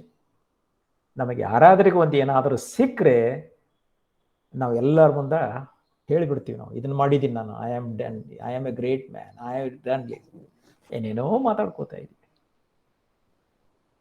ಆದರೆ ಬಾಬಾ ಸಾಹೇಬರು ಅದನ್ನ ಎಲ್ಲಿಯೂ ಕೂಡ ಇಡಲಿಲ್ಲ. ಇದಕ್ಕೆ ಮುಂದುವರೆದ ಭಾಗ ಇದೇ 1919 ಅಡಿಪಾಯ. ಭಾರತಕ್ಕೆ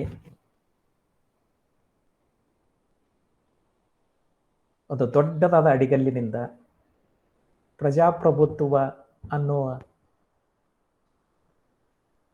ಪರಿಕಲ್ಪನೆಗೆ 1919 ಈ ವೋಟಿಂಗ್ ರೈಟ್ ದೊಡ್ಡ ಅಡಿಪಾಯ ಆಯಿತು. ಇದು ಬಾಬಾ ಸಾಹೇಬ್ ಅಂಬೇಡ್ಕರ್ ಅವರು ದೇಶ ಕಟ್ಟುವಲ್ಲಿ ಮಾಡತಕ್ಕಂಥ ಮೊಟ್ಟ ಮೊದಲನೇ ಕೆಲಸ ಏನಾದರೂ ಇದ್ರೆ ಅದು ಇದೇ ಒಂದು ದೊಡ್ಡ ಕೆಲಸ. ಇದು ಭಾರತ ಸ್ವತಂತ್ರ ಸಿಗೋದಕ್ಕಿಂತ ಮುಂಚೆ ಅವರು ಇದನ್ನ ಮಾಡಿಟ್ಟುಕೊಂಡಿದ್ರು.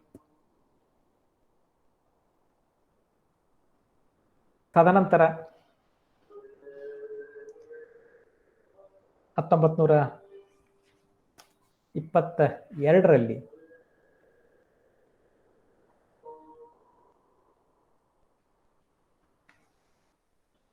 ಮತ್ತೆ ಅಮೆರಿಕ ಪಾಶ್ಚಿಮಾತ್ಯ ರಾಷ್ಟ್ರಗಳಿಗೆ ಹೆಚ್ಚಿನ ವ್ಯಾಸಂಗಕ್ಕೆ ಹೋಗುವ ಅವಶ್ಯಕತೆ ಬಂದಾಗ ಅಲ್ಲಿ ಅವರು ಸ್ಟಡಿ ಮಾಡಿದರು. ಅವ್ರದ್ದು DSc ಡಿಗ್ರಿ ನಿಮಗೆ ಗೊತ್ತಿದೆ, ಪ್ರಾಬ್ಲಮ್ ಆಫ್ ಪ್ರೂಫ್ ಮೇಲೆ ಮಾಡಿದರು. ಆ DSc degree problem of proof ಇದು ಥೀಸಿಸ್ ಕಂಟೆಂಟ್ ನೋಡಿದರೆ ನಮಗೆ ಯಾರಿಗೂ ಕೂಡ, ನನಗನ್ನಿಸ್ಮಟ್ಟಿಗೆ ಭಾರತ ದೇಶದಲ್ಲಿರ್ತಕ್ಕಂಥ ಎಷ್ಟು ಅರ್ಥಶಾಸ್ತ್ರಜ್ಞರು ಡಾಕ್ಟರ್ ಬಾಬಾ ಸಾಹೇಬ್ ಅಂಬೇಡ್ಕರ್ ಅವರ PhD ಥೀಸಿಸ್ ಅನ್ನು ಓದಿದ್ದಾರೆ ನನಗೂ ಗೊತ್ತಿಲ್ಲ. ಆದರೆ ಅಮರ್ತ್ಯ ಸೇನ್ ಮಾತ್ರ ಚೆನ್ನಾಗಿ ಬಾಬಾ ಸಾಹೇಬರ ಕಾನ್ಸೆಪ್ಟ್ಗಳನ್ನು ತಿಳ್ಕೊಂಡು ಬಾಬಾ ಸಾಹೇಬರ ಅಪ್ರೋಚನ್ನು ತಮ್ಮ ಎಂಗಲ್ದಲ್ಲಿ ನೋಡಿಕೊಂಡು ಅವರು ತಮ್ಮದಾದ ಮೂಲಕ ಬಾಬಾ ಸಾಹೇಬರ ವಿಚಾರಧಾರೆಗಳನ್ನು ಒಳಗೆ ತಂದು ಅವರು ಕೂಡ Amartya Sen is a Nobel laureate ಆದರು. ನಾ ಯಾಕೆ ಈ ಮಾತುಗಳನ್ನು ಹೇಳ್ತಾ ಇದ್ದೇನೆ ಅಂದರೆ, ಭಾರತ ದೇಶದಲ್ಲಿರ್ತಕ್ಕಂಥ ಎಲ್ಲ ವಿಶ್ವವಿದ್ಯಾಲಯಗಳಲ್ಲಿ ಅರ್ಥಶಾಸ್ತ್ರ ವಿಭಾಗ ಇದೆ, ಇತಿಹಾಸ ವಿಭಾಗ ಇದೆ, ರಾಜ್ಯಶಾಸ್ತ್ರ ವಿಭಾಗ ಇದ್ದಾವೆ, ಸಮಾಜ ಕಾರ್ಯ ವಿಭಾಗವಿದೆ, ಸಮಾಜಶಾಸ್ತ್ರ ವಿಭಾಗವಿದ್ದಾವೆ. ಅಷ್ಟೆಲ್ಲ ಪ್ರಾಧ್ಯಾಪಕರುಗಳು, ಅಷ್ಟೆಲ್ಲ ವಿದ್ವಾಂಸರು ಡಾಕ್ಟರ್ ಬಾಬಾ ಸಾಹೇಬ್ ಅಂಬೇಡ್ಕರ್ ಬಗ್ಗೆ ಬರೆದಂಥ ಬರವಣಿಗೆ ಬಗ್ಗೆ, ಬರೆದಂಥ ವಿಚಾರಗಳನ್ನು ಬಗ್ಗೆ ನಾವು ಗಮನಹರಿಸಿ ಕೇಂದ್ರೀಕೃತ ಮಾಡಿಕೊಂಡು ಅದನ್ನ ಒಂದು ಭದ್ರತೆಯನ್ನು ಕಾಪಾಡಿಕೊಂಡು ನಾವು ಭಾರತ ದೇಶದಲ್ಲಿ ಏನಾದರೂ ಒಂದು ಚಳವಳಿ ಮಾಡಿದರೆ ಇವತ್ತಿನ ಪರಿಸ್ಥಿತಿ, ಇವತ್ತಿನ ಈ ಸಂದರ್ಭಗಳು ನಮಗೆ ಪ್ರಸ್ತುತ ಎದುರಾಗಲಿಕ್ಕೆ ಸಾಧ್ಯವಿರುತ್ತಿದ್ದಿಲ್ಲವೇನೋ ಅನ್ನುವ ಒಂದು ನೋವನ್ನು ಇವತ್ತು ನಾನು ನಿಮ್ಮ ವೇದಿಕೆ ಮೇಲೆ ಹಂಚಿಕೊಳ್ಳಿಕ್ಕೆ ನನಗೆ ಸ್ವಲ್ಪ ಮನಸ್ಸು ಹಗರಾಗ್ತಾ ಇದೆ ಅಂತ ಅನಿಸ್ತಾ ಇದೆ. In 1925, the guidelines has been submitted to the Hinton Young Commission for the formation of Reserve Bank of India Act in 1934. Has been instrumental for the outcome of very good research has been carried out in an innovative mind by Dr. Babasaheb Ambedkar to establish the Reserve Bank of India. ನೋಡಿ, 1919ಕ್ಕೆ 21 ವರ್ಷದ ವಯೋಮಿತಿನ ಇರತಕ್ಕಂಥ ಜನಗಳಿಗೆ vote ಹಾಕುವ right ಅನ್ನು ಪಡ್ಕೊಂಡಿಟ್ಕೊಂಡ್ರು. ಮುಂದೆ ದೇಶಕ್ಕೆ ಹಣಕಾಸಿನ ವ್ಯವಸ್ಥೆ ಹೇಗಿರಬೇಕು, ಬ್ಯಾಂಕಿಂಗ್ ಪದ್ಧತಿಗಳು ಹೇಗಿರಬೇಕು, ಆರ್ಥಿಕ ವ್ಯವಸ್ಥೆ ಹೇಗಿರಬೇಕು, ಅಂತಾರಾಷ್ಟ್ರೀಯ ಮಟ್ಟದಲ್ಲಿರ್ತಕ್ಕಂಥ ಫಾರಿನ್ ಪಾಲಿಸಿಗಳ ಹೇಗೆ ನಿರ್ಮಾಣ ಮಾಡಬೇಕು, ಅದಕ್ಕೆ ಕೊಂಡಿಯಾಗಿರ್ತಕ್ಕಂಥ ಈ ಅರ್ಥವ್ಯವಸ್ಥೆಯ ಕೀ ರಿಸರ್ವ್ ಬ್ಯಾಂಕ್ ಆಫ್ ಇಂಡಿಯಾನ ಎಸ್ಟಾಬ್ಲಿಷ್ ಮಾಡಲಿಕ್ಕೆ ಶಿಫಾರಸು ಹಿಂಟನ್ ಕಮಿಷನ್ ಮಾಡುತ್ತೆ. ನೋಡಿ, ನಾವು ಬ್ರಿಟಿಷರ್ನ ಸ್ವಲ್ಪ ಭಾಳ ಬಾಬಾ ಸಾಹೇಬರಿಗೆ ನಾ ಹೇಳಿದೆ ನಿಮ್ಗಾಗಲೇ, the Britishers have a second thought to look at and think about Dr. Babasaheb Ambedkar, because they have paid highest respect to Dr. Babasaheb Ambedkar because he is having high level intellectual mind. Because of this angle, the Reserve Bank of India has been established. This is the another important credit to Dr. Babasaheb Ambedkar for nation building process. Before India's independence, I am talking. ಎಲ್ಲರೂ ಏನ್ ಹೇಳ್ತಾರೆ ಅಂದ್ರೆ ಬಾಬಾ ಸಾಹೇಬ್ರದ್ದು constitution ನಂತರ ಬಾಬಾ ಸಾಹೇಬ್ರು ತರ್ತಾರೆ. ಬಾಬಾ ಸಾಹೇಬರಿಗೆ constitution drafting committee chairman ಮಾಡಿದ್ರಿಂದ ಮಾತಾಡ್ತಾರೆ. ಅದ್ರ ಹಿಂದಿಂದು ಬಾಬಾ ಸಾಹೇಬ್ರ ಬಗ್ಗೆ ಯಾರೂ ಎಲ್ಲಿನೂ ಕೂಡ ಸ್ಪಷ್ಟತೆ ಇಲ್ಲ, ನಿಖರವಾಗಿ ಯಾರೂ ಮಾತಾಡಂಗಿಲ್ಲ.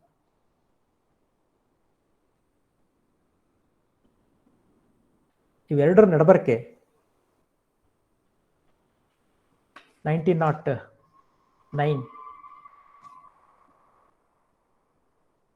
July 26, the first of its kind in this great country, that the reservation has been introduced in Kolhapur dynasty by Shahu Maharaj. 50% of reservation has been introduced in 1909 July 26.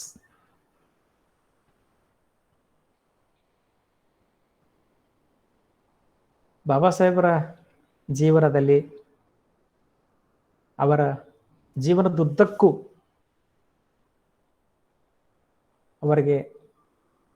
ಅವರ ವಿದ್ವತ್ವಕ್ಕೆ ಬೆನ್ನೆಲುಬಾಗಿ ನಿಂತ್ಕೊಂಡಂಥ ರಾಜಮನೆತನಗಳಲ್ಲಿ 3 ರಾಜಮನೆತನಗಳನ್ನು ನಾವು ಮರಿಬಾರದು. ಒಂದು ಕೊಲ್ಲಾಪುರದ ಶಾಹು ಮಹಾರಾಜರು, ಸಹ್ಯಾಜಿರಾವ್ ಗಾಯಕ್ವಾಡ್ರವರು, ನಲ್ವಡಿ ಕೃಷ್ಣರಾಜೇಂದ್ರ ಒಡೆಯರ್. ಈಗಾಗಲೇ ಬಹಳ ಚಂದ ಸ್ವಾಗತ ಗೀತೆಯನ್ನು ಹಾಡಿದರು, ಭೀಮ ಗೀತೆಯನ್ನು ಹಾಡಿದರು. ಇತಿಹಾಸ ವಿದ್ಯಾರ್ಥಿ ಕಾಣುತ್ತೆ ಮೋಸ್ಟ್ಲಿ ನನಗನ್ಸ ಮಟ್ಟಿಗೆ.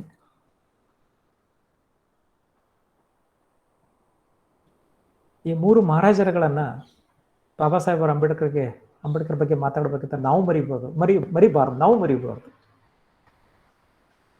ಯಾಕಂತಂದ್ರೆ ಐತಿಹಾಸಿಕ ಘಟ್ಟವನ್ನ ನಿರ್ಮಾಣ ಮಾಡ್ತಕ್ಕಂಥಲ್ಲಿ, ರಾಷ್ಟ್ರ ನಿರ್ಮಾಣದಲ್ಲಿ ಬಾಬಾ ಸಾಹೇಬ್ ಅಂಬೇಡ್ಕರ್ ಅವರಿಗೆ ಜೊತೆಯಾಗಿ ನಿಂತುಕೊಂಡಂತ ಈ 3 ರಾಜಮನೆತನಗಳು ಅವರ ಎಷ್ಟಿಗೆ ಸಹಾಯ ಸ್ಫೂರ್ತಿ ನೀಡಿದರು ಅನ್ನೋದನ್ನ ಇತಿಹಾಸದಲ್ಲಿ ಬಹಳ ಉಲ್ಲೇಖಗಳಿದ್ದಾವೆ. ಈ ನಿಟ್ಟಿನಲ್ಲಿ ನಾನು ನೋಡಿದ್ರೆ 1920ರಲ್ಲಿ 18 ವರ್ಷಗಳ ನಂತರ ಕೃಷ್ಣರಾಜೇಂದ್ರ ಒಡೆಯರ್ ಅವರು ಮೈಸೂರು ಪ್ರಾಂತದಲ್ಲಿರ್ತಕ್ಕಂಥ ಜನಗಳಿಗೆ ರಿಸರ್ವೇಶನ್ ಅನ್ನ, ಮೀಸಲಾತಿ ಸೌಲಭ್ಯವನ್ನ ಶಿಕ್ಷಣದಲ್ಲಿ ಮತ್ತು ಉದ್ಯೋಗದಲ್ಲಿ ಕಲ್ಪಿಸಿಕೊಡ್ಲಿಕ್ಕೆ ಆಗಿನ ಕಾಲದ ದಿವಾನರ ಹುದ್ದೆಯಾಗಿದ್ದಂಥ ವಿಶ್ವೇಶ್ವರಯ್ಯನವರಿಗೆ ಸಲಹೆಯನ್ನು ನೀಡ್ತಾರೆ.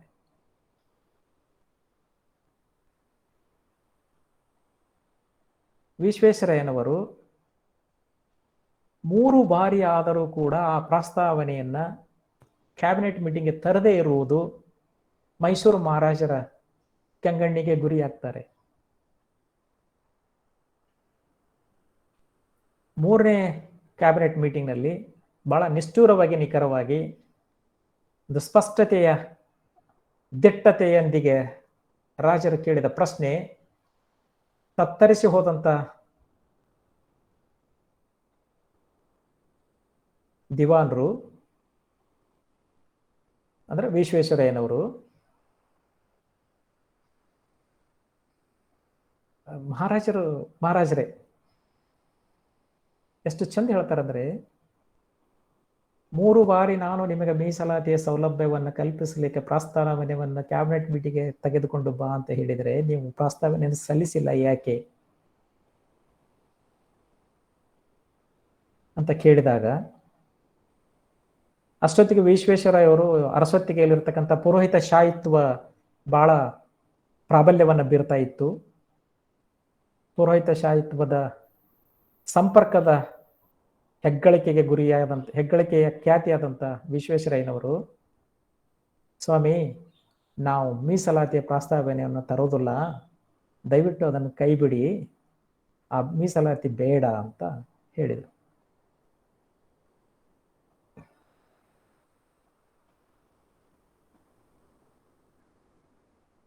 ಮಹಾರಾಜರು ತಕ್ಷಣವೇ ನಿಮ್ಮ ವಿದ್ವತ್ವದ ಖ್ಯಾತಿಗೆ ಬೆಲೆ ಕೊಟ್ಟು ನಾನು ನಿಮ್ಮನ್ನು ದಿವಾನಗಿರಿ ಹುದ್ದೆಗೆ ಆಹ್ವಾನಿಸಿದ್ದೆ. ನಮ್ಮ ರಾಜ್ಯದ ಜನಗಳ ಕಿಂಚತ್ತು ಕಾಳಜಿ ಇರದೇ ಇದ್ದರೆ ನೀವೇಕೆ ಈ ಹುದ್ದೆಯಲ್ಲಿ ಮುಂದುವರಿತೀರಿ ಅಂತ ಕೇಳಿದರು.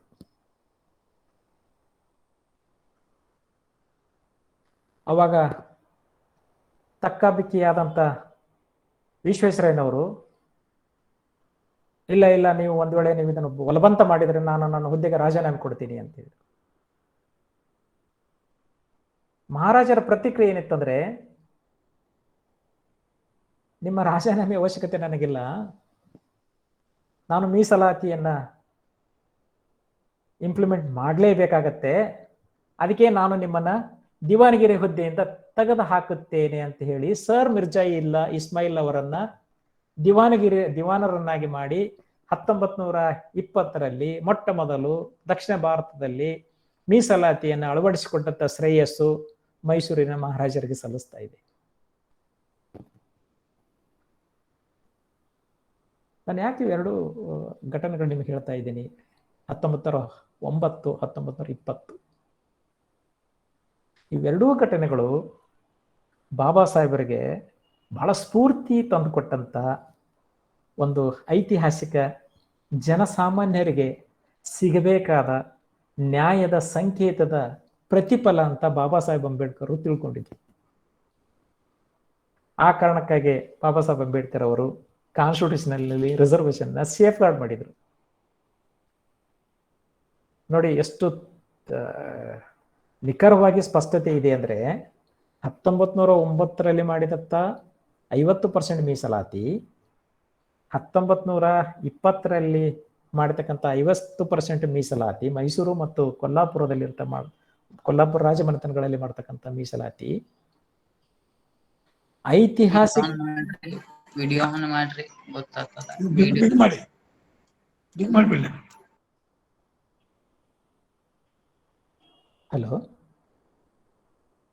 ಹಲೋ.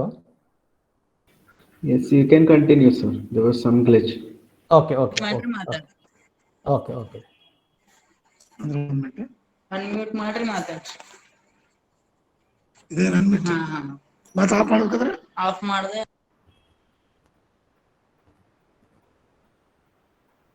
ಸುಪ್ರೀಂ ಕೋರ್ಟ್ ಕೂಡ ಸ್ವತಂತ್ರದ ನಂತರ ರಿಸರ್ವೇಶನ್ ಬಂದಾಗ, ಕಾನ್ಸ್ಟಿಟ್ಯೂಷನಲ್ ಪ್ರೊವಿಷನ್ ಬಂದಾಗ, supreme court has given A verdict that the reservation should not exceed more than 50%. ನೋಡಿ ಐತಿಹಾಸಿಕ ನೆಲೆಗಟ್ಟು ಹೇಗಿದೆ ಬಾಬಾ ಸಾಹೇಬ್ ಅಂಬೇಡ್ಕರ್ ಅವರದ್ದು. ಸೊ ಈ ಎಂಗಲ್ದಲ್ಲಿ ಬಾಬಾ ಸಾಹೇಬ್ ಅಂಬೇಡ್ಕರ್ ಅವರನ್ನ ನಾವು ನೋಡಿದರೆ, ಅವರು ಭಾರತ ಸ್ವತಂತ್ರ ಸಿಗೋದಕ್ಕಿಂತ ಮುಂಚೆ ಪೂರ್ವದಲ್ಲಿ ಭಾರತ ದೇಶದ ನಿರ್ಮಾಣ ಪ್ರಕ್ರಿಯೆಯಲ್ಲಿ ಹೇಗೆ ತೊಡಗಿಸಿಕೊಂಡ್ರು ಅನ್ನೋದನ್ನ ಅರ್ಥ ಮಾಡ್ಕೋಬೇಕಾಗತ್ತೆ.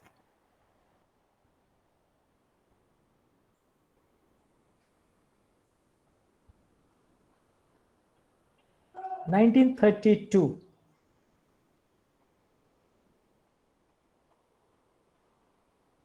the grant of communal award. ಫುನೋ ಫ್ಯಾಕ್ಟ್ ಎಲ್ಲರಿಗೂ ಗೊತ್ತಿದೆ, ಅದ್ರ ಬಗ್ಗೆ ಭಾಳ ಹೇಳಲಿಕ್ಕೆ ಇಷ್ಟಪಡಲ್ಲ. ಆದರೂ ಕೂಡ ಸಂದರ್ಭ ನನಗೆ ರೆಫರೆನ್ಸ್ ಇದೆ, ನಾನು ಮಾತಾಡಲೇಬೇಕಾಗತ್ತೆ. ಫುನೋ ಫ್ಯಾಕ್ಟ್ನಲ್ಲಿ ಬಾಬಾ ಸಾಹೇಬ್ ಅಂಬೇಡ್ಕರ್ ಅವರು ಪ್ರಸ್ತಾವನೆಯನ್ನು ಸಲ್ಲಿಸಿದ್ರು.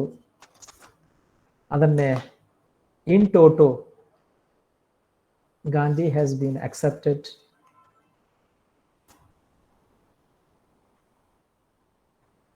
and accordingly the Communal Award has been granted by British government. The then British Prime Minister Ramsay MacDonald on 17th August 1932, the Communal Award has been granted. For that, Mahatma Gandhi was eyewitness and signed the grant of Communal Award.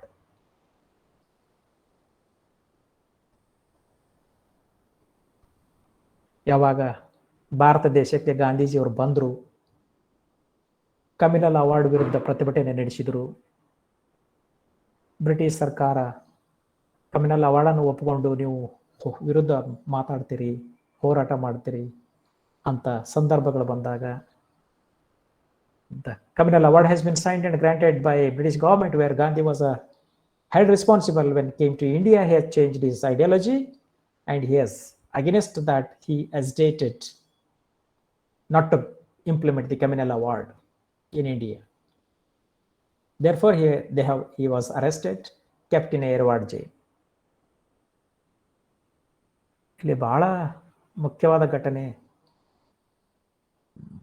ನಾವಿಲ್ಲಿ ಸ್ಪಷ್ಟತೆಯನ್ನು ಕಂಡ್ಕೋಬೇಕಾದಂಥ ನಿರ್ದಿಷ್ಟವಾದ ತೀರ್ಮಾನಗಳನ್ನು ತೆಗೆದುಕೊಳ್ಳುವಂಥ ಅವಕಾಶ ನಮಗೆ 1932ರಲ್ಲಿ ಬಂದಿತ್ತು.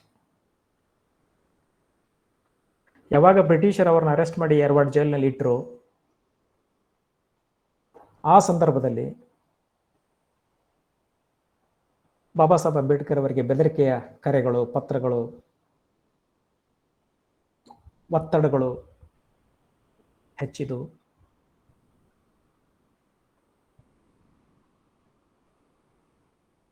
ಅದಕ್ಕಿಂತ ಒಂದು ಹೆಜ್ಜೆ ಮುಂಚೆ ಹೋಗಿ ಮಹಾತ್ಮ ಗಾಂಧೀಜಿಯವರ ಧರ್ಮಪತ್ನಿ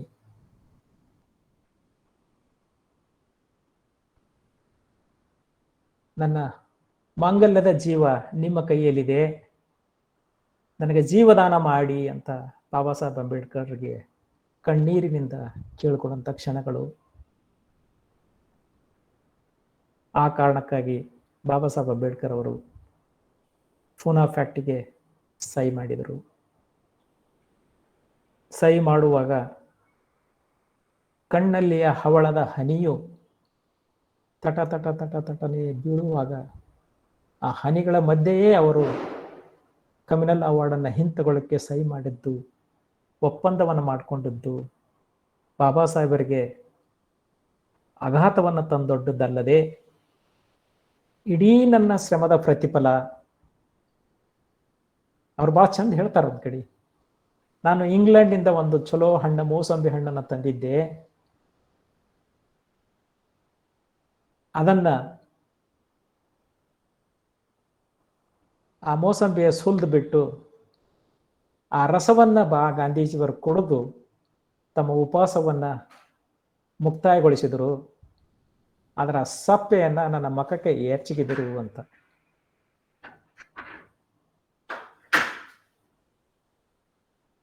ನೋಡಿ ಇವೆಲ್ಲ ಘಟನೆಗಳು. ಪೂನಾ ಫ್ಯಾಕ್ಟ್ ಬಗ್ಗೆ ಮಾತಾಡ್ಬೇಕಾದ್ರೆ ನನಗೆ 1.5 ತಾಸು ಬೇಕು. ಸಮಯ ಯಾರಿಗೂ ಕೂಡ ಇತಿಮಿತಿ ಒಳಗೆ ಇರಬೇಕಾಗತ್ತೆ. ಸಮಯದ ಪರಿಕಲ್ಪನೆ ಪ್ರಜ್ಞೆ ನಮಗೂ ಇದೆ. ಹೀಗಾಗಿ ವಿಷಯ ಬಹಳ ಹೆಚ್ಚಿರೋದ್ರಿಂದ ನಮಗೆ ಆ ಕಡೆ ಬಹಳ ಗಮನ ಕೊಡ್ತಾ ಇಲ್ಲ. ಆದರೆ ಒಂದು ಮಾತು ಸ್ಪಷ್ಟತೆ ಎಂದರೆ ನಾನು ಹೇಳಲು ಇಷ್ಟಪಡ್ತೀನಿ ಏನಂತಂದ್ರೆ, ಒಂದು ವೇಳೆ ಬಾಬಾ ಸಾಹೇಬ್ ಅಂಬೇಡ್ಕರ್ ಅವರು ಪುನಾ ಒಪ್ಪಂದಕ್ಕೆ ಸಹಿ ಮಾಡದೆ ಹೋಗಿದ್ರೆ ಗಾಂಧೀಜಿಯವರು ಉಳಿತಿದ್ರ? ಒಂದು ವೇಳೆ ಗಾಂಧೀಜಿಯವರಿಗೆ ಜೀವದಾನ ಮಾಡದೇ ಇದ್ರೆ ಭಾರತ ದೇಶಕ್ಕೆ ಸ್ವಾತಂತ್ರ್ಯ ಸಿಗ್ತಿತ್ತ? ಒಂದು ವೇಳೆ ಭಾರತ ದೇಶಕ್ಕೆ ಸ್ವಾತಂತ್ರ್ಯ ಸಿಗದೇ ಹೋಗಿದ್ರೆ ಬಾಬಾ ಸಾಹೇಬ್ ಅಂಬೇಡ್ಕರ್ ಅವರ ಹೋರಾಟದ ಗತಿ ಏನಾಗ್ತಿತ್ತು? ಇವೆಲ್ಲ ಚಿಂತನೆಗಳು ನಮ್ಮ ಈ ಸಮಾಜ ನಿಕಾಯದ ಅಡಿಯಲ್ಲಿ ಬರ್ತಕ್ಕಂಥ ಸಂಶೋಧನಾ ವಿದ್ಯಾರ್ಥಿಗಳು ಸಂಶೋಧನೆಯ ಮೂಲಕ ಐತಿಹಾಸಿಕ ಘಟನೆಗಳನ್ನು ಹೊರಗೆ ತಂದು ಅದರ ಬಗ್ಗೆ ಯಾವುದೋ ಪ್ರಬಂಧಗಳನ್ನು ಮಂಡಿಸಿ ಹಲವಾರು ಪ್ರಬಂಧಗಳು ಬಂದಿದ್ದಾವೆ, ನಾನು ಇಲ್ಲ ಅಂತ ಹೇಳ್ತಾ ಇಲ್ಲ. ಬಟ್ ಈ ಎಂಗಲ್ನಲ್ಲಿ ಈ ದೃಷ್ಟಿಕೋನ ಇಟ್ಟುಕೊಂಡು ಪ್ರಬಂಧಗಳನ್ನು ಮಂಡಿಸಿ ಅದನ್ನ ಪ್ರಕಟಣೆಗೊಳಿಸಿದ್ರೆ ನೈಜತೆಯ ತಿರುವು ಸಮಾಜದ ಪ್ರತಿಯೊಬ್ಬರಿಗೂ ಕೂಡ ಓದಲಿಕ್ಕೆ ಸಿಗ್ತಿತ್ತು. ಕೇವಲ ಬಾಬಾ ಸಾಹೇಬರು ತಾವು ಬರ್ಕೊಂಡದ್ದು ಅಷ್ಟೇ ನಾವು ಓದಿಷ್ಟೆಲ್ಲ ಮಾತಾಡ್ತಾ ಇದ್ದೀವಿ. ನಮ್ಮದೇ ಆದ ಒಂದು ನೆಲೆಗಟ್ಟನ್ನು ಕಂಡುಕೊಂಡಿದ್ರೆ ಅದು ಬಹಳ ಪ್ರಸ್ತುತ ಈ ದೇಶಕ್ಕೆ ಆಗ್ತಿತ್ತು ಅನ್ನುವ ಒಂದು ವಿಷಯವನ್ನ ತಮ್ಮ ಮುಂದೆ ಇಟ್ಟಿದ್ದೀನಿ.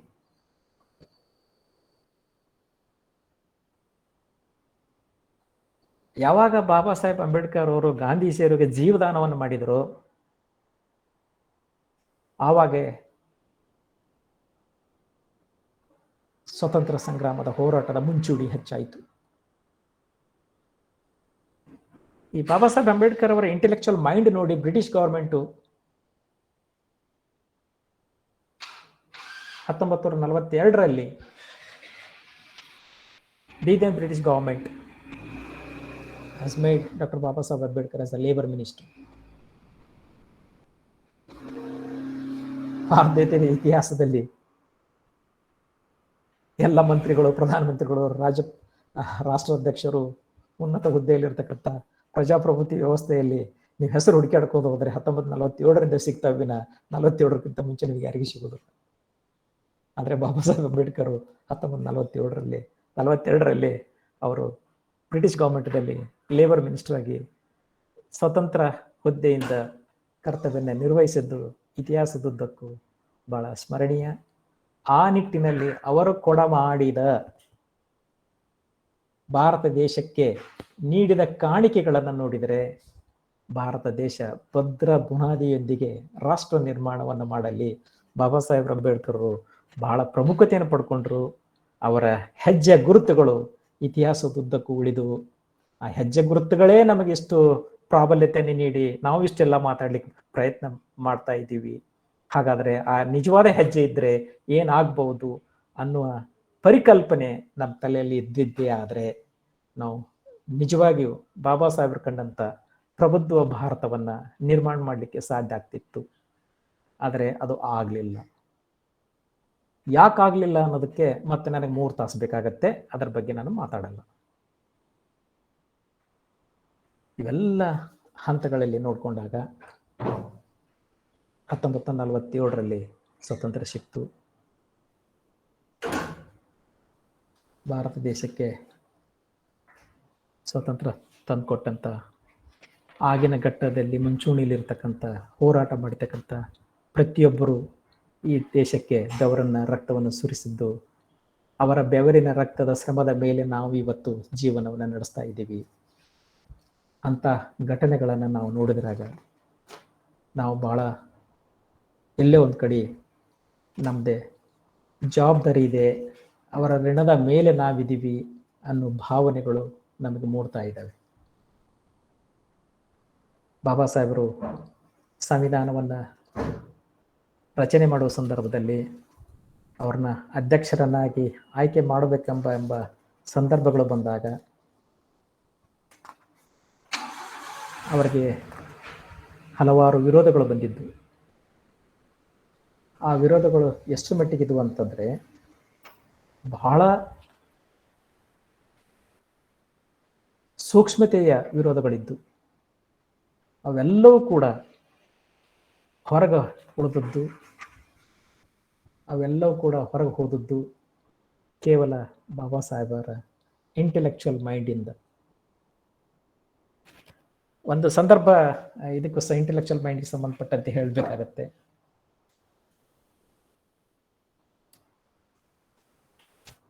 Soon after submission of his PhD thesis, Dr. Babasaheb went to Germany to join the Indian Language Department to study Sanskrit. ಬಾನ್ ಯೂನಿವರ್ಸಿಟಿಗೆ ಹೋಗ್ತಾರೆ ಸಂಸ್ಕೃತ ಸ್ಟಡಿ ಮಾಡಲಿಕ್ಕೆ. ಅಲ್ಲಿ ಇಂಡಿಯನ್ ಲ್ಯಾಂಗ್ವೇಜ್ ಡಿಪಾರ್ಟ್ಮೆಂಟ್ ಅಲ್ಲಿ ಜಾಯಿನ್ ಆಗ್ತಾರೆ. ಅಲ್ಲಿ ಕೇಳ್ತಾರೆ ಅವರು, ನೀವು ಭಾರತ ದೇಶದಲ್ಲಿ ಸಂಸ್ಕೃತ ಬಹಳ ಪ್ರಭಾವಿ ದೇಶ, ಸಂಸ್ಕೃತ ಬಹಳ ಉತ್ತುಂಗ ಸ್ಥಾನದಲ್ಲಿತ್ತು, ನೀವು ನಿಮ್ಮ ದೇಶದಲ್ಲೇ ಸಂಸ್ಕೃತ ಕಲಿಯೋದನ್ನ ಬಿಟ್ಟು ನಮ್ಮ ದೇಶಕ್ಕೆ ಸಂಸ್ಕೃತ ಕಲೀಲಿಕ್ಕೆ ಯಾಕೆ ಬಂದಿರಿ ಅಂತ ಕೇಳ್ತಾರೆ. ಬಾಬಾ ಸಾಹೇಬ್ ಹೇಳ್ತಾರೆ ಅವಾಗ, ಬಹಳ ಚಂದ ಸ್ಪಷ್ಟತೆ ಅವರು ಬಾಬಾ ಸಾಹೇಬ್ರದ್ದು ಇಂಟೆಲೆಕ್ಚುಯಲ್ ಐಡಿಯಾಲಜಿ ಮೈಂಡ್ ನೋಡಿದರೆ 1923 ಒಳಗೆ ಅದು incident. 1923 has joined that university.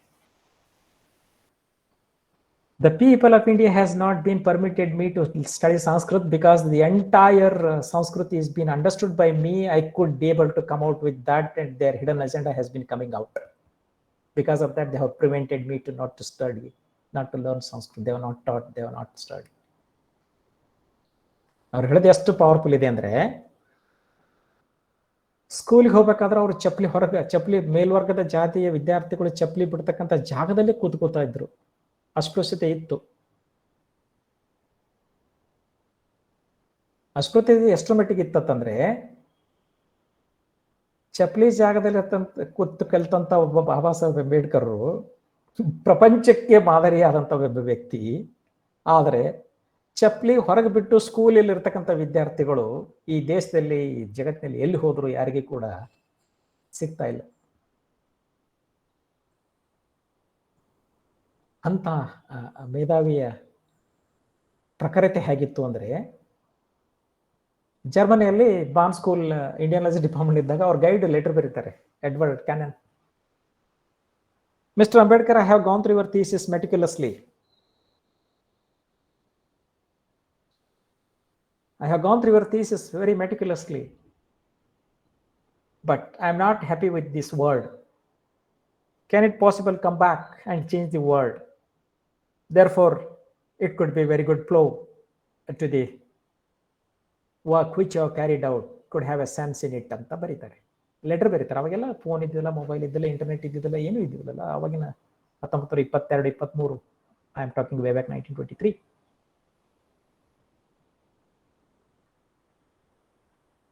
Baba Saheb reply ಬರೀತಾರೆ ಅವ್ರ ಗೈಡ್ಗೆ. ದ ರಿಪ್ಲೈ ಹೇಗಿತ್ತು ಅನ್ನೋದಕ್ಕೆ, ಆ ರಿಪ್ಲೈದಿಂದನೇ ಇವ್ರಿಗೆ constitution of India, father of architect of Indian constitution ಮಾಡೋ ಮುಂದೆ ಅದು ಚರ್ಚೆಗೆ ಬರುತ್ತೆ. ಆ ವಿಷಯ ನನಗೆ ಆಮೇಲೆ ಹೇಳ್ತೀನಿ ನಿಮಗೆ, ಸ್ವಲ್ಪ ನೆನಪು ಮಾಡ್ರಿ, ನಾನು ಬಿಟ್ಟರು. Dear esteemed learned guide doctor Canon, Edward Canon, I am very thankful and grateful to you for having meticulously gone through my thesis. For that, I am salute to you. But changing comma in my thesis is a big task for me. How dare you are talking to change the word in my thesis? Was questioned by him and sent a letter back to his guide. May not believe, but it's a fact. Without having any viva, the PhD degree has been awarded by the university. See the intellectual capacity. Look at the intellectual capacity of today's research in the Indian universities. Neither a student nor a guide. These are all to be understood, and accordingly one has to. Therefore, with this intellectuality,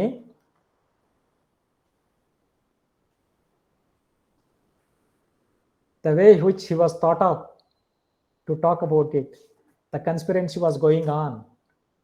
See that Dr. Babasaheb Ambedkar should not be the chairman of chairman of the drafting committee.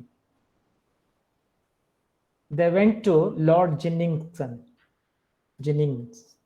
you know, who has written a 50 countries constitution, who was one of the statesmen of that. He is a doctrine in that constitution, writing the constitutions of different countries. India has extended the invitation to him. He said the world was watching, that is Dr. Babasaheb Ambedkar, the remarks that the most prominent potential intellectual personality of Dr. Babasaheb Ambedkar is the only person to write the constitution to India. He is the only person.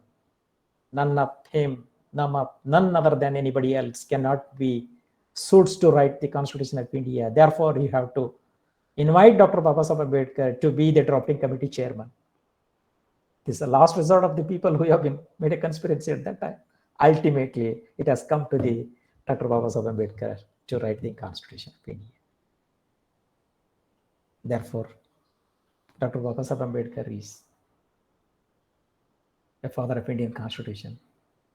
You know that how democracy has been there. how democratic country is running on, how everyone is thinking, how dilutions take place. The true sense of the democracy has been misled, and everything has been diluted, and accordingly, it is not to be suits to the perfect fit model. What Dr. Babasaheb Ambedkar has framed for the nation is not being practiced by the people. With this, he had made a statement. The moment he has been entering into the parliament to submit the constitution to the Constitutional Assembly on the day of 20 November 1949, the group of press people have come and asked, "Sir, we are going to submit a constitution to the Constitutional Assembly debate. How is the constitution?" He said, "It is not my constitution. It is the people of India constitution. How can I say that the constitution is good or bad? If the people of India is good, however the constitution is bad, it could be a very good constitution for them. However, the constitution is good if the people of India is not been practicing. There is no value of a constitution. Therefore, it is not my constitution, it is a people constitution." Therefore, he's shown his hand to that. Till then, the entire world in particular, India in particular, and globe in the world, the Ambedkar statue is holding constitution in one hand and showing to the people in another hand. He's an eyewitness. This is the role of Dr. Babasaheb Ambedkar for nation building. I have also published 5 books, and another books, 2 books are yet to come, and in the inaugural function, and everyone speaks about the high words about my book, and I am also excited to blessings of the people. But ಅಂತ ದೇಶಕ್ಕೆ, ದೊಡ್ಡ ದೇಶಕ್ಕೆ, ಇಡೀ ಭಾರತ ದೇಶದಲ್ಲಿ, ಇಡೀ ಜಗತ್ತಿನಲ್ಲೇ ಒಂದು ದೊಡ್ಡ ಪ್ರಜಾಪ್ರಭುತ್ವ ರಾಷ್ಟ್ರವನ್ನು ಕಟ್ಟಿಕೊಂಡಂತ ಒಬ್ಬ ವ್ಯಕ್ತಿ ಯಾವತ್ತೂ ಕೂಡ ತಮ್ಮ ಕಾನ್ಸ್ಟಿಟ್ಯೂಷನ್ ಬಗ್ಗೆ ಅವರು ಒಂದು ವರ್ಡ್ ಮಾತಾಡಲಿಲ್ಲ. ಇದು ಇಂಟೆಲೆಕ್ಚುಯಲ್ ಮೈಂಡ್ ಕೆಪಾಸಿಟಿ. ಸೊ ಈ ಕಾರಣಕ್ಕಾಗಿ ಬಾಬಾ ಸಾಹೇಬ್ರ ಬಗ್ಗೆ ಎಷ್ಟು ಮಾತಾಡಿದ್ರೆ ಕಡಿಮೆ. ನೀವು ಕೊಟ್ಟ 1 ತಾಸು ನನಗೆ ಈಗ 5:46ಕ್ಕೆ ಸ್ಟಾರ್ಟ್ ಮಾಡಿದೆ, 4:46ಕ್ಕೆ ಸ್ಟಾರ್ಟ್ ಮಾಡಿದೆ, 5:46ಕ್ಕೆ ನಾನು ಮುಕ್ತಾಯಗೊಳಿಸ್ತಾ ಇದ್ದೀನಿ. ಮತ್ತೊಮ್ಮೆ ಬಾಬಾ ಸಾಹೇಬ್ ವಿಚಾರ ವೇದಿಕೆ ಮಂಗಳೂರು ಅವರು ನನಗೆ ಒಂದು ಆಹ್ವಾನ ನೀಡಿದ್ದಕ್ಕಾಗಿ, ಈ ವೇದಿಕೆ ಮುಖಾಂತರ ನನ್ನ ವಿಷಯಗಳನ್ನು ಹಂಚಿಕೊಂಡಿದ್ದಕ್ಕಾಗಿ, ಹಂಚಿಕೊಳ್ಳಲಿಕ್ಕೆ ಅವಕಾಶ ಮಾಡಿಕೊಟ್ಟಿದ್ದಕ್ಕಾಗಿ ತಮ್ಮೆಲ್ಲರಿಗೂ ಮತ್ತೊಮ್ಮೆ ತುಂಬು ಹೃದಯದ ಜೈ ಭೀಮ್ ವಂದನೆಗಳನ್ನು ಹೇಳುತ್ತಾ, ಯಾರಾದರೂ ಚರ್ಚೆಗೆ ಅಣಿಪಡಿಸಿದರೆ ಚರ್ಚೆಯಲ್ಲಿ ಭಾಗವಹಿಸಲಿಕ್ಕೆ ಇಷ್ಟಪಡ್ತೀನಿ ಅಂತ ಹೇಳಿ ನನ್ನ ಈ ವಿಚಾರಗಳನ್ನು, ಹಲವಾರು ವಿಷಯಗಳನ್ನು ವ್ಯಕ್ತಪಡಿಸಬೇಕಾಗಿತ್ತು, ಇನ್ನೂ ಹಾಗೆ ಉಳಿದಿದ್ದಾವೆ. ಈ ಕಾರಣಕ್ಕಾಗಿ ನನ್ನ ಭಾಷಣಕ್ಕೆ ವಿರಾಮ ಹೇಳುತ್ತೇನೆ. ಜೈ ಭೀಮ್, ಜೈ ವಂದ್. Thank you sir, thank you very much. ಉಪನ್ಯಾಸವನ್ನು ಅತ್ಯುತ್ತಮವಾಗಿ ನಡೆಸಿಕೊಟ್ಟ ಶ್ರೀಯುತ ಡಾಕ್ಟರ್ ಅರವಿಂದ್ ಸರ್ ಇವರಿಗೆ ಮಗದೊಮ್ಮೆ ಧನ್ಯವಾದಗಳು. ನನಗೊಂದು ಇವರ ಮಾತುಗಳನ್ನು ಕೇಳುವಾಗ ಇಂಗ್ಲಿಷ್ನ ಮಾತೊಂದು ನೆನಪಾಗ್ತದೆ. ಅದೇನು ಅಂತ ಹೇಳಿದ್ರೆ, if you have an apple and I have an apple, and if we exchange that, we will be having 1 apple each.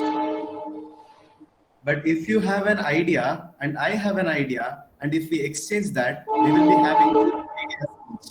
And that is the power of sharing ideas. Babasaheb Chintana Vedike Mangaluru, ಇದರ ಅತಿ ಮುಖ್ಯ ಉದ್ದೇಶವೇ sharing the ideas and thoughts of Babasaheb Ambedkar.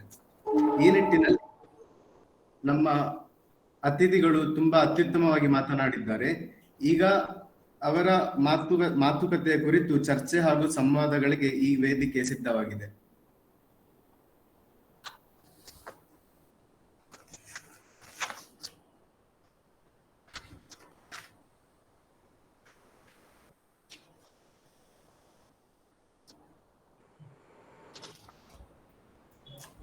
Sir ನಮಸ್ತೆ sir. ಹಾ ನಮಸ್ತೆ. ನಮಸ್ತೆ sir.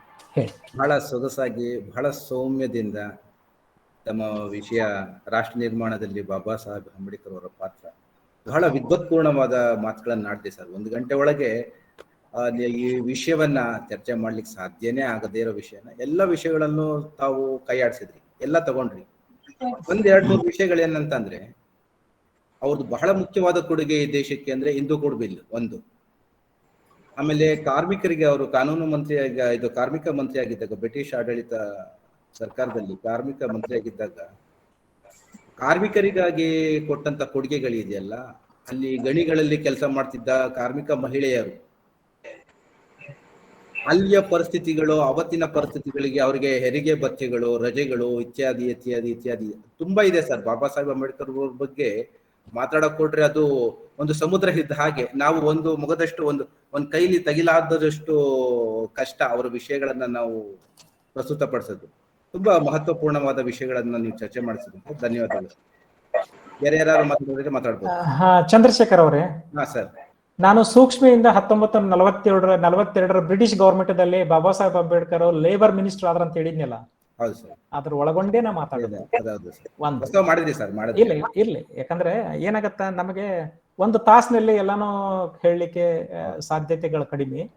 Hindu code bill ನೀವು ನನಗೆ ಕೊಡಿ, 3 ತಾಸು ಕೂಡ್ತೀನಿ ಅಂದ್ರೆ ನಾ ಮಾತಾಡ್ತೀನಿ. ತುಂಬಾ ಅದ್ಭುತವಾದ ಮಾತು. 3 ತಾಸು ಬೇಕು ನನಗೆ, ನೀವು ಒಬ್ಬರೇ ಕೊಡಿ ಸಾಕು, ನನಗೆ ಯಾರು ಬೇಡ.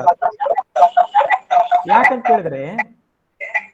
ಕೇಳಿದ್ರೆ ಹಿಂದೂ ಕೋಡ್ ಬಿಲ್ ನಾನು ಮಾತಾಡ್ಬೇಕಾದಾಗೆ ಬಾಬಾ ಸಾಹೇಬ್ ಅಂಬೇಡ್ಕರ್ ಅವರ ಇನ್ನೊಂದು 10 ನಿಮಿಷ ಟೈಮ್ ಕೊಡ್ತೀರಾ ನನಗೆ ಸರ್? ದಯವಿಟ್ಟು ಸರ್. ಹಿಂದೂ ಕೋಡ್ ಬಿಲ್ ಅನ್ನ ಸಬ್ಮಿಟ್ ಮಾಡುವಂತ ಸಂದರ್ಭದಲ್ಲಿ ಬಾಬಾ ಸಾಹೇಬ್ ಅಂಬೇಡ್ಕರ್ ಅವರಿಗೆ ಹಿಂದೂ ಕೋಡ್ ಬಿಲ್ ಯಾಕೆ ಬಿತ್ತು ಸ್ವಾಮಿ? ಒಂದು ಸ್ಪಷ್ಟತೆ ಹೇಗಿದೆ ಅಂದ್ರೆ, ಭಾರತ ದೇಶದ ಸ್ವತಂತ್ರ ಭಾರತದ ಮೊಟ್ಟ ಮೊದಲನೆಯ ಕಾನೂನು ಮಂತ್ರಿ ಆದಂತ ಡಾಕ್ಟರ್ ಬಾಬಾ ಸಾಹೇಬ್ ಅಂಬೇಡ್ಕರ್ ಅವರು, ಸಂವಿಧಾನವನ್ನ ಬರೆದಂತ ಡಾಕ್ಟರ್ ಬಾಬಾ ಸಾಹೇಬ್ ಅಂಬೇಡ್ಕರ್ ಅವರು, ಸಂವಿಧಾನದ ಅಡಿಯಲ್ಲಿರ್ತಕ್ಕಂಥ ಪ್ರಜಾಪ್ರಭುತ್ವದ ಸರ್ಕಾರಗಳಿಗೆ ಬದ್ಧತೆಗಳೇ ಇರದೆ ಹೋಗಿದ್ರೆ ನಾನು ಆ ಸರ್ಕಾರದಲ್ಲಿ ಮಂತ್ರಿಯಾಗಿ ನಾನೇಕೆ ಮುಂದುವರಿಯಲಿ ಅನ್ನುವಂತ ಒಂದು ಚಿಂತನೆಯನ್ನ ಬಾಬಾ ಸಾಹೇಬ್ ಅಂಬೇಡ್ಕರ್ ತಲೆಗೆ ಯಾವಾಗ ಮೂಡ್ತು ಅಂತಂದ್ರೆ, ಅವರು ಹಿಂದೂ ಕೋಡ್ ಬಿಲ್ ಅನ್ನ ಸಬ್ಮಿಟ್ ಮಾಡೋ ಮುಂದೆ ಪಾರ್ಲಿಮೆಂಟ್ ಮುಂಚೆ ಒಳಗೆ ಹೋಗೋದಕ್ಕಿಂತ ಮುಂಚೆನೆ ಪ್ರೆಸ್ನವರು ಇಂಟ್ರಾಕ್ಟ್ ಮಾಡ್ತಾರೆ ಅವರಿಗೆ. Sir, today you are going to submit a Hindu code bill, what could be the fate of the bill ಅಂತ ಹೇಳ್ತಾರೆ. ಬಾಬಾ ಸಾಹೇಬ್ ಏನ್ ಉತ್ತರ ಹೇಳ್ತಾರೆ ಗೊತ್ತಾ? See gentlemen, I am submitting Hindu code bill into the parliament as a law minister. While coming, I will not become a law minister, just I became a parliamentarian.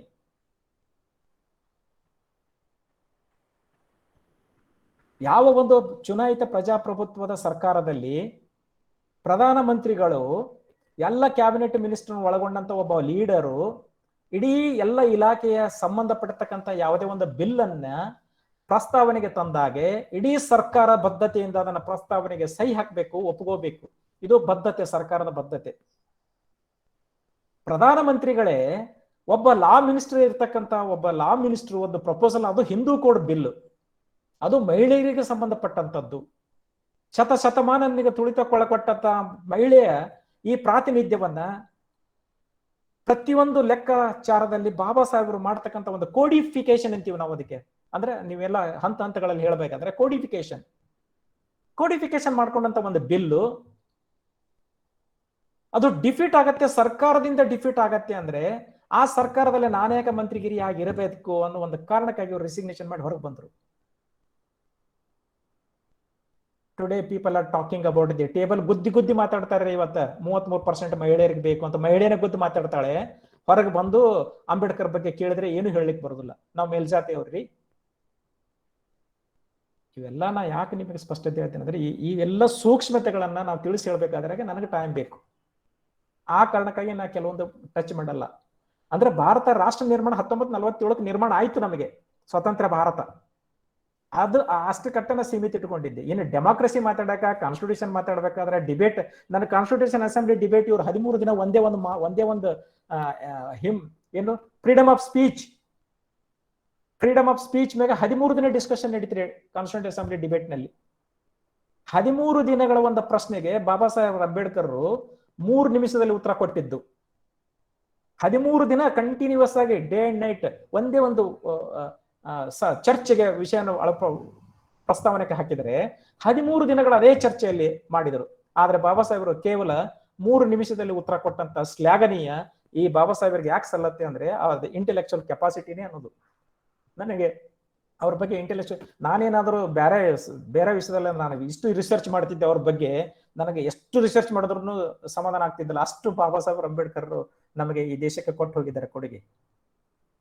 ಅದಕ್ಕೆ ನಾವು ಸೂಕ್ಷ್ಮತೆಗಳನ್ನು ಯಾಕೆ ತಿಳ್ಕೊಬೇಕತ್ತೀವಿ ಅಂತಂದ್ರೆ, ನಾ ಹೇಳಿದ್ನಲ್ಲಿ ನಿಮಗೆ ಈಗಿನ ಪ್ರಜಾಪ್ರಭುತ್ವ ವ್ಯವಸ್ಥೆ, ಸಮಾಜದ ಸ್ಥಿತಿಗತಿ, ಮನಸ್ಥಿತಿ, ನಾನು ನಿಮಗೆ ಹೇಳಬೇಕಾದ ಒಂದು ಮಾತು ಬಿಟ್ಟು, ಯಾಕಂದ್ರೆ ನಾನು ಅಲ್ಲಿಗೆ ಹೋದ್ರೆ ನನಗೊಂದು 20 ನಿಮಿಷ ಬೇಕಾಗ್ತಿತ್ತು, ಅದಕ್ಕೆ ನಾನು ಟಚ್ ಮಾಡಲಿಲ್ಲ. ಯಾವುದಂದ್ರೆ, he is the only doctor in Indian society has been detected and recognized as a social doctor who has been studied the social system of India, and he has been made a compartment of social segmentation in India with so much of strata: oppressed, depressed, suppressed class,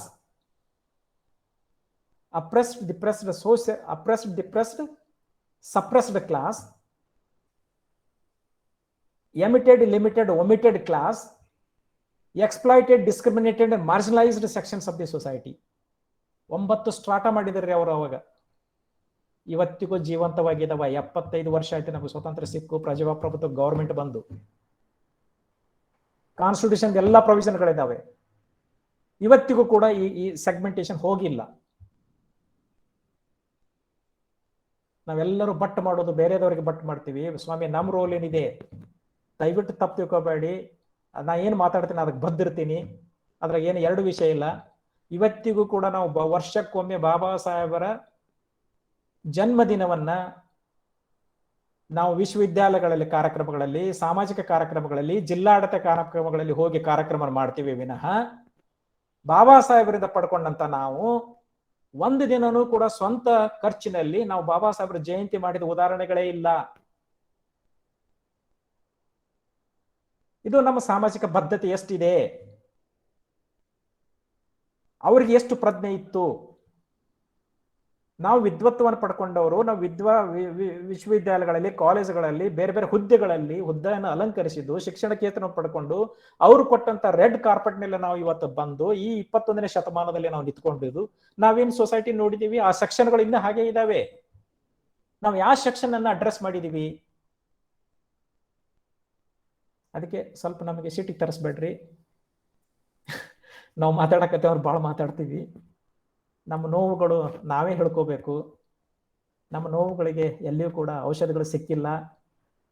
Mohan ಅವ್ರು ಹೇಳಿದ್ರು ನಿಮಗೆ, ನಾವು 1900 ಬಾಬಾ ಸಾಹೇಬರ ಶತಮಾನೋತ್ಸವ ಆಚರಣೆಯಲ್ಲಿ ಹೊರಹೊಮ್ಮಿದವರು. ನಾವು ಚಳವಳಿಯಲ್ಲೇ ಇದ್ದವರು. ಇವೆಲ್ಲ ಚಿಂತನೆಗಳನ್ನ ನಾವು ಹೊರಗೆ ಹಚ್ಚಬೇಕಾದಾಗೆ ಸಮಾನ ಮನಸ್ಸುಗಳಂತ ನಿಮ್ಮಂಥವರೆಲ್ಲರ ಆಲೋಚನೆಗಳು, ಶಕ್ತಿ, ಎಲ್ಲರ ವಿಚಾರಗಳು ನಾವು ಒಗ್ಗಟ್ಟಾಗಿ ಒಂದು ಸ್ಟ್ರೆಂತ್ ಅನ್ನು ಮಾಡಿದರೆ, ಎಲ್ಲೋ ಒಂದು ಕಡೆ ನಾವು ಇಂಥ ಸಮುದಾಯಗಳನ್ನ ಅಡ್ರೆಸ್ ಮಾಡಲಿಕ್ಕೆ ಬಾಬಾ ಸಾಹೇಬ್ರ ಮೂಲಕ ನಮಗೆ ಕೊಟ್ಟಂತ ಒಂದು ಪೇ ಬ್ಯಾಕ್ ಸೊಸೈಟಿ ಕಾನ್ಸೆಪ್ಟ್ ಅನ್ನ ನಾವಿಷ್ಟೆಲ್ಲ ಪಡ್ಕೊಂಡಿದ್ದೀವಿ. ನಾವು ಏನಾದರೂ ಕೊಡ್ಬೇಕಲ್ಲ ಸೊಸೈಟಿಗೆ. We have learned everything, we have earned everything from society. What we are going to go back, pay back to the society is a big question to us. That we have to think. ಆ ಕಾರಣಕ್ಕಾಗಿ ಇಂಥ ವಿಚಾರ ವೇದಿಕೆಗಳು ಬೇಕು. ಇಂಥ ವಿಚಾರ ವೇದಿಕೆಗಳಲ್ಲಿ ನಾವು ಪ್ರಸ್ತಾವನೆ ಮಾಡಬೇಕಾಗತ್ತೆ. ಆ ಕಾರಣಕ್ಕಾಗಿ ಇವು ಬಹಳ ಸೂಕ್ಷ್ಮತೆ ಇದ್ದರೂ ಕೂಡ ಬಹಳ ಸ್ಪಷ್ಟ. ಸತ್ಯ ಯಾವತ್ತು ಬಹಳ ಕೈಯಾಗಿದೆ. ಆ ಸತ್ಯವನ್ನ ಅರಿಚಿಕೊಳ್ಳಿಕ್ಕೆ ಯಾರಿಗೆ ಆಗ್ತಾ ಇಲ್ಲ. ಯಾಕಂತ ಕೇಳಿದ್ರೆ ಎಲ್ಲರೂ ಅತಂತ್ರ ಸ್ಥಿತಿಯಲ್ಲಿ, ನಾವು ಆಲೋಚನೆಗಳ ಅತಂತ್ರ ಸ್ಥಿತಿಯಲ್ಲಿ ಇದ್ದೀವಿ. ಡೆಮೋಕ್ರಸಿಯನ್ನ ಸರಿಯಾಗಿ ನಾವು ಅರ್ಥ ಮಾಡ್ಕೊಳ್ಳೋಂಥ ಪರಿಸ್ಥಿತಿ ನಮಗೆ ನಿರ್ಮಾಣ ಆಗಿದೆ. We have everything. ಅವ್ರು ಬಹಳ ಚಂದ ಹೇಳ್ತಾರೆ, ballot is a bullet, hit your enemy, shoot him like anything, target and shoot and success your life ಅಂತ ಹೇಳ್ತಾರೆ. ಅದಕ್ಕೆ ಇನ್ನೊಂದು ವರ್ಡ್ ಹೇಳ್ತಾರೆ, ಇದನ್ನೇ ರಿವರ್ಸ್ ಆಗಿ ಹೇಳ್ತಾರೆ, I have given a master key to open the success. Political power is a master key to open the success of your doors ಅಂತ. Political key ತಗೊಂಡವರು ಯಾವ ಡೋರ್ ಓಪನ್ ಮಾಡ್ಕೊಂಡ್ರೆ ನಮಗೂ ಗೊತ್ತಿಲ್ಲ. ಕೋಟ್ ಹಾಕೋದು ನಮಗೆ ತಪ್ಪಿಲ್ಲ. ನಮ್ಮ ಕನಸುಗಳು ಈಡೇರಿಲ್ಲ. ಆ ಕನಸುಗಳು ಯಾವಾಗ ಈಡೇರ್ತವೆ ಅವಾಗ ಬಾಬಾ ಸಾಹೇಬರಿಗೆ ನಿಜವಾಗಿ ಸಲ್ಲಿಸ್ತಕ್ಕಂಥ ಗೌರವ ಅನ್ನೋ ಮಾತುಗಳನ್ನ ಮತ್ತೆ ಚಂದ್ರಶೇಖರ್ ನನಗೆ ಮಾತಾಡ್ಸಕ್ಕೆ ಹಚ್ಚಿದ್ರು. ನಾನು ಮಾತಾಡಿದೆ. ದಯವಿಟ್ಟು ಬೇಸರ ಮಾಡ್ಕೋಬೇಡಿ. Thank you. ಬೇರೆ ಪ್ರಶ್ನೆಗಳು, ಅಭಿಪ್ರಾಯಗಳು ಯಾವ್ದಾದ್ರು ಇದ್ರೆ? Hello sir, good evening. Good evening. ಹೇಳಿ ಸರ್. ನನ್ನ ಪ್ರಶ್ನೆ ಏನು ಅಂದ್ರೆ, ಹೇಳಿ. ಅಂಬೇಡ್ಕರ್ ಅವರ ಐಡಿಯಾಲಜಿಗಳನ್ನ ಯಾವ ರೀತಿ ನಾವು ಯೂಸ್ ಮಾಡಬೇಕು ಅನ್ನೋದು, ನಿಮ್ಮ ಐಡಿಯಾಲಜಿ ಪ್ರಕಾರ ಹೇಳೋದಾದ್ರೆ ಯಾವ ರೀತಿ ಯುಟಿಲೈಸ್ ಮಾಡಬಹುದು ಈಗಿನ ಕಾಲಘಟ್ಟಕ್ಕೆ? ಹಾ, ಒಳ್ಳೆ ಪ್ರಶ್ನೆ ಕೇಳಿದ್ರಿ ನೀವು. ಬಾಬಾ ಸಾಹೇಬ್ ಅಂಬೇಡ್ಕರ್ ಅವರು 2 ಆಲೋಚನೆ ಹೇಳ್ತಾರೆ. ಒಂದು ಆಲೋಚನೆ ಏನಂತಂದ್ರೆ, ನಾನು ಸಂವಿಧಾನವನ್ನು ಕೊಟ್ಟಿದ್ದೀನಿ, ಅದನ್ನ ಯಾವ ರೀತಿಯಾಗಿ ಬಳಸ್ಕೋತಾ ಇದ್ದಾರೆ, ಅವರು ಒಂದು ವೇಳೆ ಆ ಸಂವಿಧಾನದ ಅಡಿಯಲ್ಲಿ ನಮಗೆ ಸರಿಯಾಗಿ ನ್ಯಾಯ ಸಿಗದೆ ಹೋದ್ರೆ ನಾನು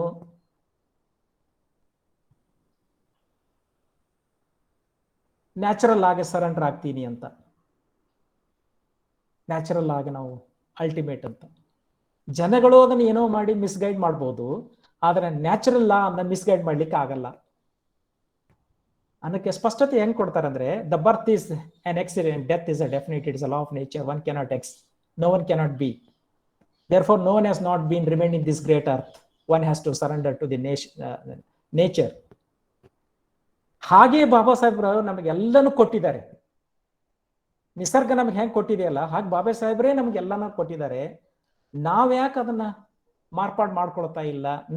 ನಿಮ್ ವಿಕೇಶನ್ ಏನು ಅಂತ ನನ್ನ ಪ್ರಶ್ನೆ ಕೇಳಿದ್ರೆ, we have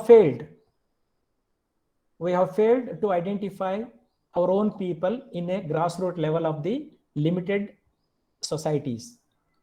We have got educated, shifted to urban centers, we have been cultivating this habit. ಯಾರು ಜೀವನದ ಮೌಲ್ಯವನ್ನ ಅರ್ಥ ಮಾಡ್ಕೊಳ್ಳೋದಿಲ್ವೋ ಅವರು ಸಮಾಜವನ್ನ ನೋಡ್ಲಿಕ್ಕೆ ಆಗಲ್ಲ. ಬಾಬಾ ಸಾಹೇಬರು ಸಮಾಜ ಯಾಕೆ ನೋಡಿದ್ರು ಅಂದ್ರೆ ಜೀವನದ ಮೌಲ್ಯಗಳನ್ನು ಅರ್ಥ ಮಾಡ್ಕೊಂಡ್ ಬಿಟ್ಟಿದ್ರು ಅವರು. ಹಿಂದೂಕೋಡ್ ಬಿಲ್ ಬಿತ್ತು, ನನಗೇನ್ ಆಗ್ಬೇಕಾಗಿತ್ತು, ನಾನು ಮಂತ್ರಿ ಆಗಿರ್ಬೋದಂತ ಮನಸ್ಸು ಮಾಡಿದ್ರೆ ಅವ್ರು ಮಂತ್ರಿ ಆಗಿರ್ಬೋದಾಗಿತ್ತಲ್ಲ. ಜೀವನದ ಶೈಲಿ ಅಂದ್ರೆ ಏನಂತಂದ್ರೆ ಫಿಲಾಸಫಿ ಬೇಕು ನಮಗೆ. ಈಕ್ವೇಶನ್ ಒಂದೇ ಈಕ್ವೇಶನ್ದಲ್ಲ ನಾನು ನಿಮಗೆ ಹೇಳಿ ಇಡಕ್ಕಾಗಲ್ಲ. First we have to accept Baba Saheb Ambedkar in toto. We have to practice in day-to-day life. Then only it is possible to. Otherwise it cannot be. ಯಾಕಂದ್ರೆ ನಮಗೆ ನಮ್ಮದೇ ಆದ ಒಂದು ಸ್ವಂತಿಕೆ ಅನ್ನೋದೊಂದು ಇದೆಯಲ್ಲ, ನಮ್ಮ ಮನೆ ಸ್ವರಾಜ್ಯ ಅಂತೀವಿ ನಾವು ಅದಕ್ಕೆ. ನಮ್ಮ ಮನೆ, ನಮ್ಮ ಕುಟುಂಬ, ನಮ್ಮ ಸಮಾಜ, ನಮ್ಮದಂತ ನಾವು ಯಾವಾಗ ನೋಡ್ಕೊಳ್ಳೋದಲ್ಲೋ ಅವಾಗ ನಮ್ಗೆ ಸಾಮ್ರಾಜ್ಯ ಕೈಗೆ ಸಿಗುದೇ ಇಲ್ಲ. ನಾವ್ ಏನ್ ಮಾಡ್ಲಿಕ್ಕೆ ಎಲ್ಲರೂ ಅಂದ್ರೆ ಸಾಮ್ರಾಜ್ಯಕ್ಕೆ ಬೆನ್ನು ಹತ್ತೀವಿ, ಸ್ವರಾಜ್ಯನ ಕಳ್ಕೊತಾ ಇದ್ದೀವಿ. ನಮ್ಮ ಅಸ್ತಿತ್ವವನ್ನು ನಾವು ಕಳ್ಕೊತಾ ಇದ್ದೀವಿ. ನಮ್ಮ ಸೊಸೈಟಿ ಒಳಗೆ ನಮ್ಮ ಅಸ್ತಿತ್ವ ಏನಂತಂದ್ರೆ ನಾವು ಎಂಪ್ಲಾಯ್ಡ್ ಇದೀವಿ, ನೌಕರಿ ಬರ್ತೈತಿ ಅನ್ನೋದು ಒಂದೇ ಕಾನ್ಸೆಪ್ಟ್ ಇದೆ. ಅದನ್ನ ಬಿಟ್ರೆ ಮತ್ತೇನು ನಮ್ದು ಅಸ್ತಿತ್ವ ಇಲ್ಲ. ಸೊ ಈ ಕಾರಣಕ್ಕಾಗಿ ಪ್ರತಿಯೊಬ್ಬರು ಕೂಡ ನಾವು ಬಾಬಾ ಸಾಹೇಬ್ರನ್ನ ಫಿಲಾಸಫಿಯನ್ನ ಪ್ರಾಕ್ಟೀಸ್ ಯಾವಾಗ ಮಾಡ್ತೀವಿ ಅವಾಗ ನಮಗೆ ಎಲ್ಲರಿಗೂ ಒಂದು ದಾರಿ ಸಿಗ್ತೈತೆ. ನಾವೆಲ್ಲ ಬೇರೆ ಬೇರೆ ಬೇರೆ ಬೇರೆ ಬೇರೆ ದಿಕ್ಕುಗಳಲ್ಲಿದ್ದೀವಿ. ಆ ದಿಕ್ಕುಗಳು ಎಲ್ಲರೂ ಕೂಡಿ ಈಗ ಹರಿಯುವ ಮಳೆ ಹನಿ ಹೇಗಿದೆಯಲ್ಲ ಹಾಗೆ ನಾವು ಮಳೆ ಹನಿಗಳದಿ ಒಂದೊಂದೊಂದೊಂದು ಹನಿ ಯಾವಾಗ ಕೂಡಿ ನೀರಾಗಿ ನೀರು ಹರಿಯುವಾಗ ಹಳ್ಳ ಕಳ್ಳ ಕೆರೆ ನದಿಗೆ ಯಾವಾಗ ಬಂದು ಸೇರ್ತೈತಲ್ಲ ಅವಾಗ ನದಿ ಸಾಗರಕ್ಕೆ ಹೋಗಿ ಮುಟ್ತೈತಿ. ಬಾಬಾ ಸಾಹೇಬರು ಯಾವಾಗ್ಲೂ ದೊಡ್ಡ ಸಾಗರ ಅವರು. ಆ ಕಾರಣಕ್ಕಾಗಿ ನಮಗೆ ಒಂದೇ ಈಕ್ವೇಶನ್ ಮುಖಾಂತರ ಹೇಗ್ ಮಾಡ್ಬೇಕು ಸರ್ ಅಂತ ಕೇಳಿದ್ರೆ ನನ್ನ ಹತ್ರ ಸ್ಪಷ್ಟ ಉತ್ತರ ಇಲ್ಲ. ನಾವೆಲ್ಲರೂ ಕೂಡ ಸಮಾಜವನ್ನ ನೋಡ್ಬೇಕಾದಾಗೆ ನಾವು ಬಾಬಾ ಸಾಹೇಬ್ ಅಂಬೇಡ್ಕರ್ಗಳ ಚಿಂತನೆಗಳನ್ನ ಪ್ರಾಕ್ಟಿಕಲ್ ಆಗಿ ಅಳವಡಿಸಿಕೊಂಡದ್ದಾದ್ರೆ ಅದರಲ್ಲಿ ನಾವು ಎಲ್ಲೇ ಒಂದ್ ಕಡೆ ರೀಚ್ ಆಗ್ಬೋದು ಅನ್ನೋ ಒಬ್ಬ ಬಲವಾದ ನಂಬಿಕೆ ನನಗಿದೆ. Hello sir. ಹೇಳಿ. ನಮಸ್ಕಾರ ಸರ್. ನಮಸ್ಕಾರ. ನಾನು ಆನಂದ್ ಅಂತ ಮಾತಾಡ್ತೀನಿ ಸರ್, ಸಹಾಯಕ ಪ್ರಾಧ್ಯಾಪಕ. ಹೇಳಿ ಹೇಳಿ ಆನಂದ್ ಅವರೇ. ಬಹಳ ದಿನಗಳ ನಂತರ ಬಹಳ ವಿದ್ವತ್ಪೂರ್ಣವಾದಂತ ಒಂದು ಉಪನ್ಯಾಸವನ್ನು ಕೇಳಿದೆ ಸರ್, ಧನ್ಯವಾದಗಳು. ಒಂದು ಪದ ಬಳಸ್ತೀರಿ ಟೋಟೋ ಅಂತ, ನನ್ಗೆ ಆಂಥ್ರೋಪಾಲಜಿಯಲ್ಲಿ ನಮ್ ಸರ್ ಬಳಸ್ತಾ ಇದ್ರು ಟೋಟಾಲಿಟಿ ಅಂತ. ನಂದು 2 ಪ್ರಶ್ನೆಗಳಿದೆ ಸರ್. ಹೇಳಿ ಸರ್. ಮೊದಲನೇದು, ಈಗ ಒಂದು ತಪ್ಪು ಸಂದೇಶಗಳನ್ನ ಬಹಳ 15-20 ವರ್ಷಗಳಿಂದನೂ ಹರಿಬಿಡ್ತಾ ಇದ್ದಾರೆ. ಅಂಬೇಡ್ಕರ್ ಅವರು ಸ್ವತಃ ಸಂವಿಧಾನವನ್ನ ರಚಿಸಿದ್ದಲ್ಲ, ಅದು ಕಟ್ ಅಂಡ್ ಪೇಸ್ಟ್, ಅದು ಮೊದಲೇ ರೆಡಿ ಇತ್ತು. ಅದನ್ನ ಬಹಳ ಒಂದು ರೀತಿಯಲ್ಲಿ ತೀವ್ರಗಾಮಿಯಾಗಿ ಅದನ್ನ ಬಳಸ್ತಾ ಇದ್ದಾರೆ ಮತ್ತು ತಪ್ಪು ಸಂದೇಶವನ್ನ ಕೊಡ್ತಿದ್ದಾರೆ. ಇದನ್ನ ನಾವು ಕೌಂಟರ್ ಅಟ್ಯಾಕ್ ಹೆಂಗ್ ಮಾಡ್ಬೇಕು ಸರ್? ಮೊದಲನೇದು. ಎರಡನೇದು, ಇವತ್ತು ಏನ್ ಸಾಮಾಜಿಕ ಅಸಮಾನತೆಗೂ ಒಡೆದಾಕ್ಲಿಕ್ಕೋಸ್ಕರ ತಂದಂತಹ ರಿಸರ್ವೇಶನ್ ಅನ್ನ ಒಂದು ತಪ್ಪು ದಾರಿಗೆ ತಿಳಿಯುವಂತ ಕೆಲಸ ನಡೀತಾ ಇದೆ. ಹೇಗೆ ಅಂದ್ರೆ ಆರ್ಥಿಕ ಅಸಮಾನತೆ ಮುಖ್ಯವಾಗಿದೆ, ಅದು ಸಾಮಾಜಿಕ ಅಸಮಾನತೆ ಅನ್ನೋದು ಮುಖ್ಯ ಅಲ್ಲ ಅಂತ. ಇವನ್ನು ನಮ್ಮ ಇವತ್ತು ರಿಪೋರ್ಟ್ ಅನ್ನ ನೋಡಿದ್ರೆ, ನೀವು ಎಜೆ ಸದಾಶಿವ ಅವ್ರ ರಿಪೋರ್ಟ್ ನೋಡಿದ್ರೆ, ಅವ್ರು ಮೊದಲು ಪ್ರಾರಂಭ ಮಾಡೋದೇ untouchability is the main criteria to get reservation sir. ಎಲ್ಲ ಒಂದ್ ಕಡೆ ಸಾಮಾಜಿಕ ಅಸಮಾನತೆ ಮೂಲೆ ಗುಂಪಾಗ್ತಾ ಇದೆ, ಆರ್ಥಿಕ ಅಸಮಾನತೆಯನ್ನ ತರ್ತಾ ಇದ್ದಾರೆ. ಇತ್ತೀಚೆಗೆ ನಮ್ಮ ಮುಖ್ಯಮಂತ್ರಿಗಳು ತಂದಂತ ಒಂದು ಸ್ಕಾಲರ್ಶಿಪ್ ಯೋಜನೆ ಆಗ್ಬೋದು, ಎಲ್ಲೂ ಕೂಡ ಪ್ರತಿಭಟನೆ ಇಲ್ಲಲ್ಲ ಸರ್. ಏನಾಗಿದೆ? ಆಂದೋಲನವೇ ಸತ್ತು ಹೋಗಿದೆಯಾ? ಬಹುಶಃ ನಮ್ಗೆ ಮಾತಾಡ್ಲಕ್ ಆಗದಿರಂತ ಪರಿಸ್ಥಿತಿಲಿ ಇದೀವಿ.